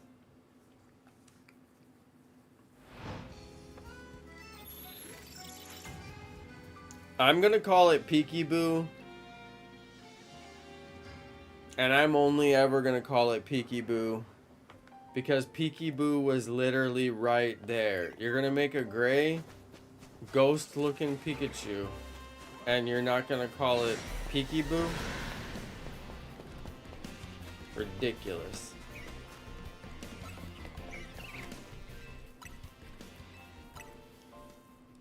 Okay, fine. Peekaboo would be acceptable as well, but Peekaboo is just way cuter. It could also be a mobile game.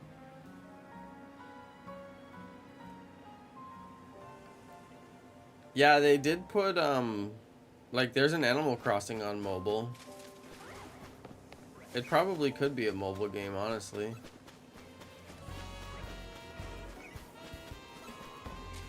I just think they put it on Switch too because they want to have actual good graphics. And when you have a mobile game, you have to make like 100 different versions for every single phone, like in existence, and it's just not worth it anymore. And like if you have a mobile game, the monetization strategy is like, it's just like milk your customers even more than Pokemon already milks their customers. Like it's even too much for even Pokemon. And plus they've done a lot of mobile game launches and they're not successful.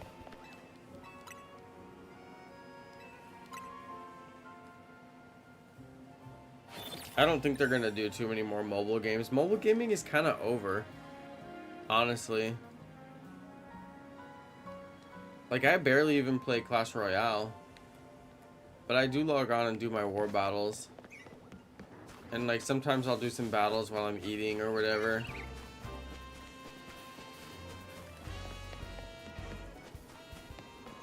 But yeah, I don't think Pokemon's gonna do any more mobile games. They had so many that flopped.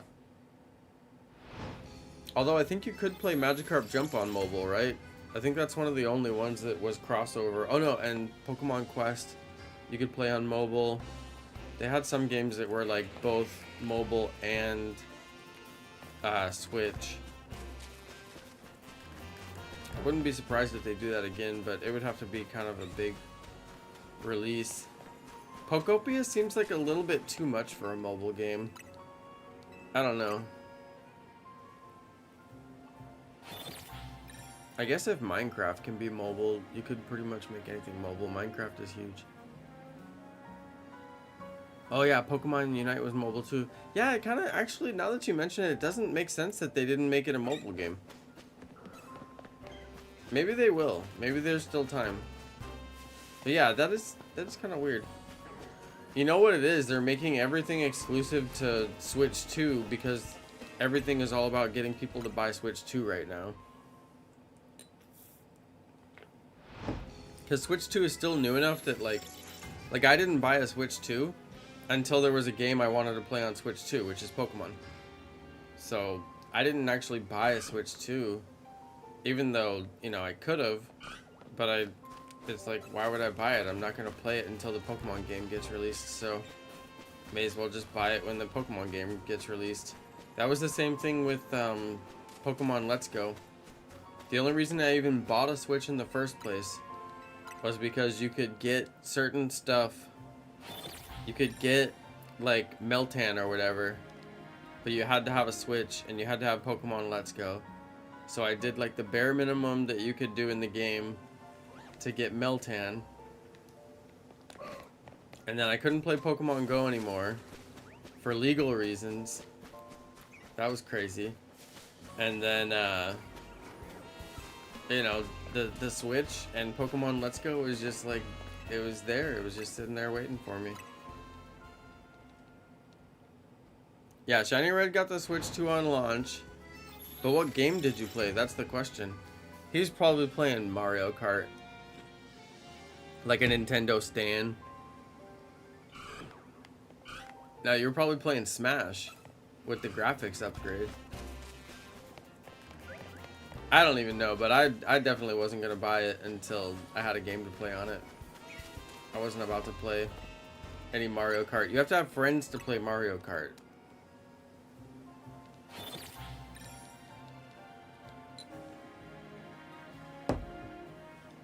Okay, see you later, Boston Brat.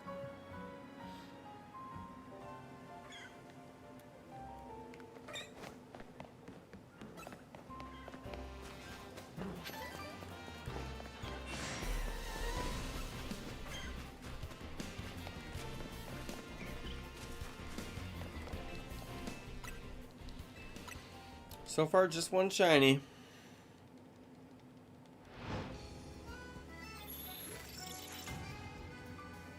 Just the one. Yeah, Pokemon Champions. That's probably the next Pokemon game that I'm like more interested in. Pokopia, I think I'm just gonna play for the views.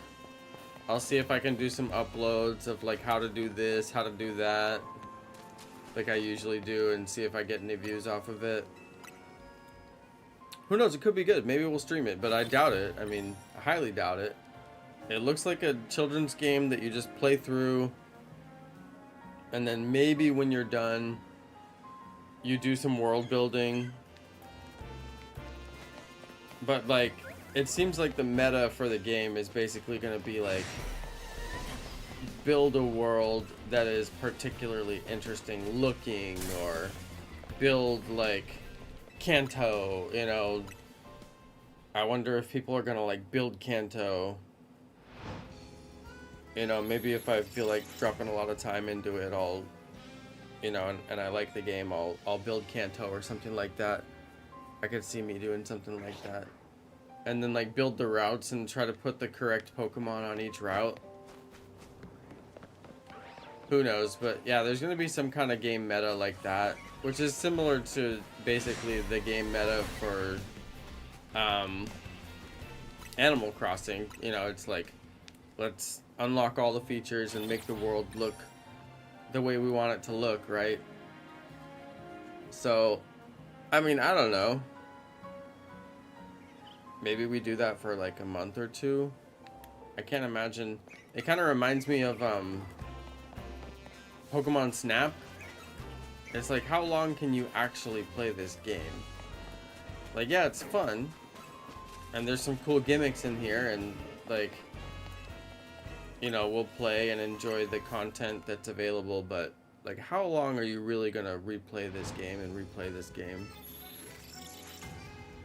Pokemon Snap lasted a couple of months for me, just to get through all the content. And I mean, I don't think I even like 100% of the game. I just pretty much played through and got to the end credits and was like, okay, job well done. That's it.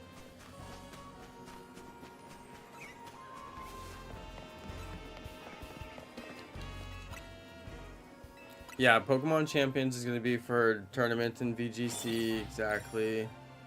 It's going to be a lot more interesting than Pokopia, that's for sure.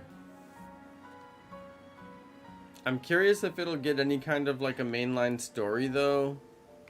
If there's like some reason that we're all battling. Look, it's Gallade and Gardevoir, nice. Very nice. That's a nice little setup there. He's chasing me too. Yeah, I would have played Snap a lot more if it had shiny Pokemon. Exactly. I would have played it tons more. I'd probably still be playing it because it was so good. It was really great in terms of just like the content. Super high quality. Like, imagine that game was on Switch 1. That game had great graphics and looked incredible on Switch 1. So, like, don't tell me that they can't have good graphics on, you know, like Scarlet and Violet, which was actually absolute trash. The world map just had, like, nothing on it. Their graphics were so bad. But, like, don't tell me you can't have good graphics, at least decent graphics, because Zelda has good graphics.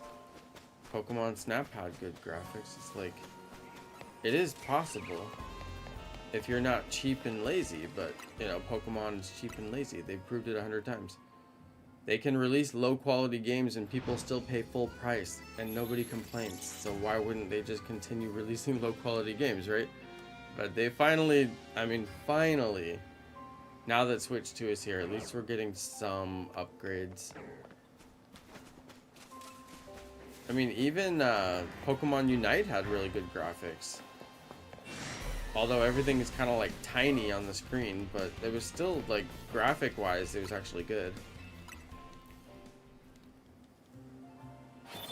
Yeah, shinies in Pokemon Snap would have totally changed that game.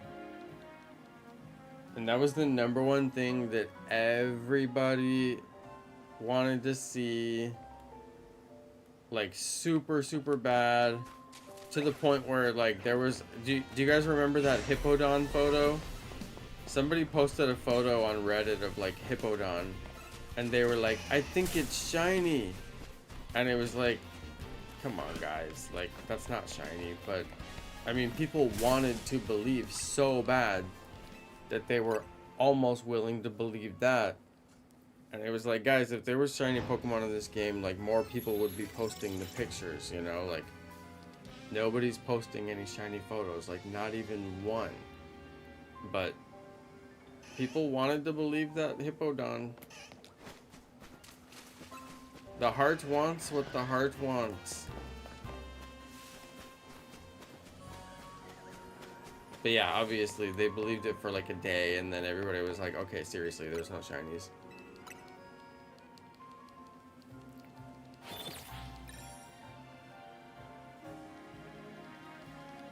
But yeah, I mean, Zelda had good graphics. Every Zelda game had great graphics on the Switch one. Let's Go had great graphics on the Switch one. Pokemon Snap had great graphics on the Switch one.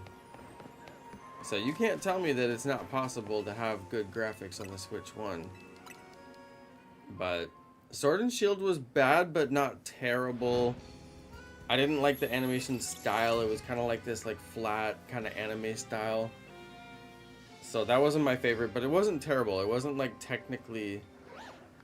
It wasn't even particularly like good quality, but it wasn't just terrible. But Scarlet and Violet was just downright terrible.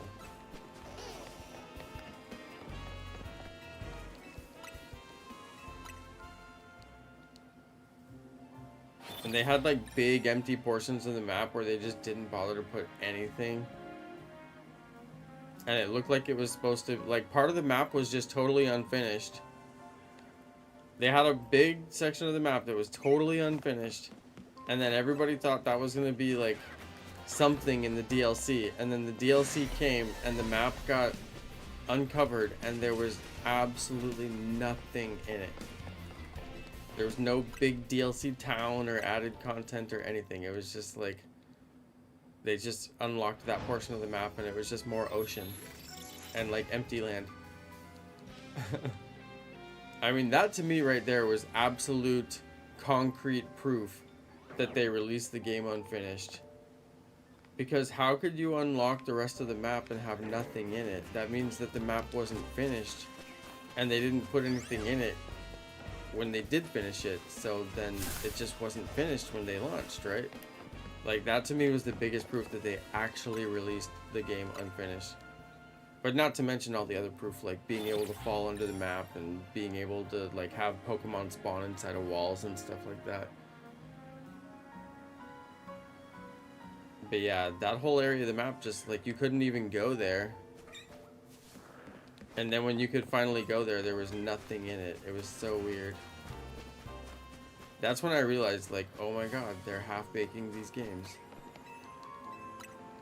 What we thought was true all along. When they finally unlocked it, there was just nothing over there.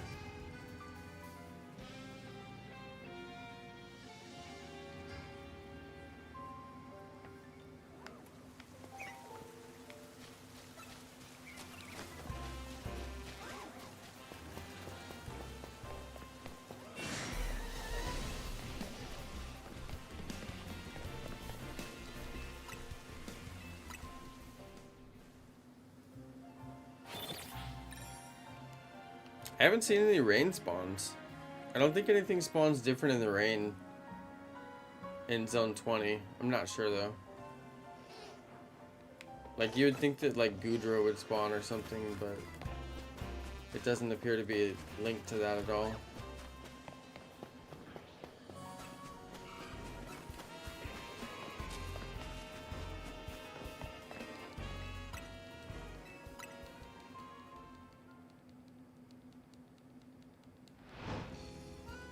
Yeah, I did hear that they did some kind of upgrade for Switch 2 for Scarlet and Violet.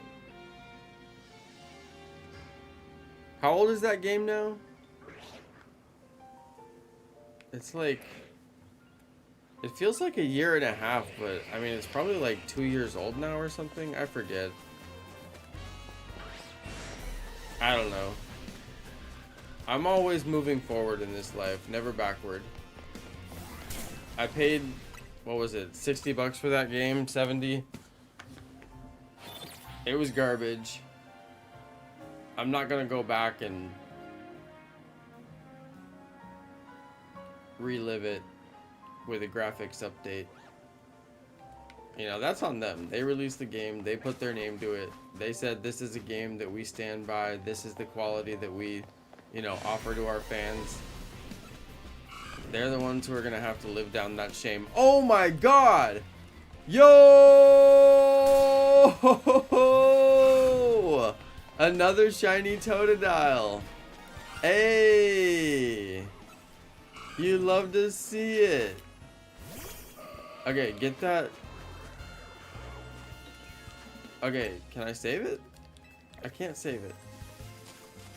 Who's after me? It's Totodile that's after me.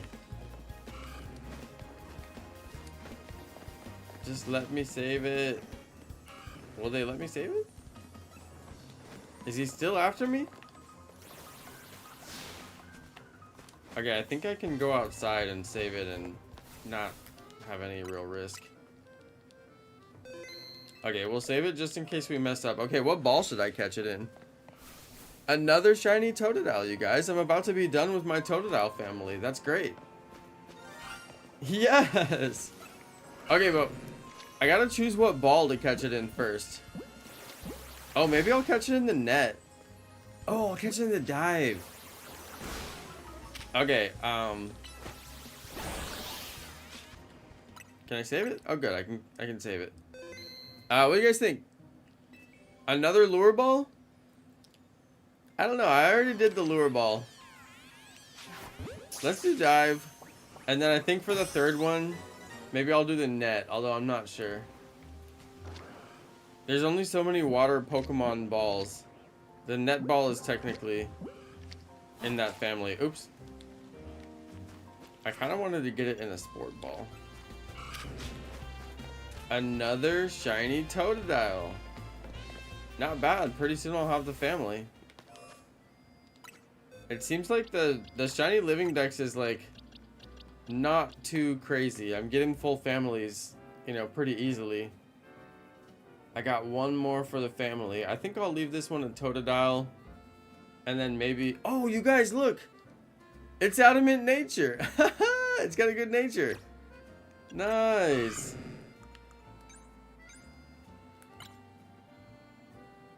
It's an Adamant Nature. You love to see it.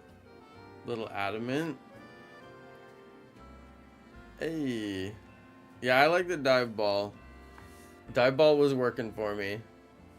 I just feel like water, you know, you always feel right catching it in a dive ball. I got a shiny Pidgey off camera the other day. I gotta get it posted. I still haven't posted my shiny Bunnelby video either. I'm terrible. Anytime I catch a shiny off camera, it's always weird. I'll have to narrate it. It's always weird. Alright, you guys. Well, I'm gonna call it there. This shiny, I guess I'm not gonna evolve it, you know? At some point I need to organize my shiny living dex. I haven't done it yet. Did I see for alligator stats? No, I didn't see. I'll check it, Bunzy. I still haven't done anything with my my Cherish Ball Slowpoke. Now I've got a Dive Ball Totodile. I'm gonna name him Totodive.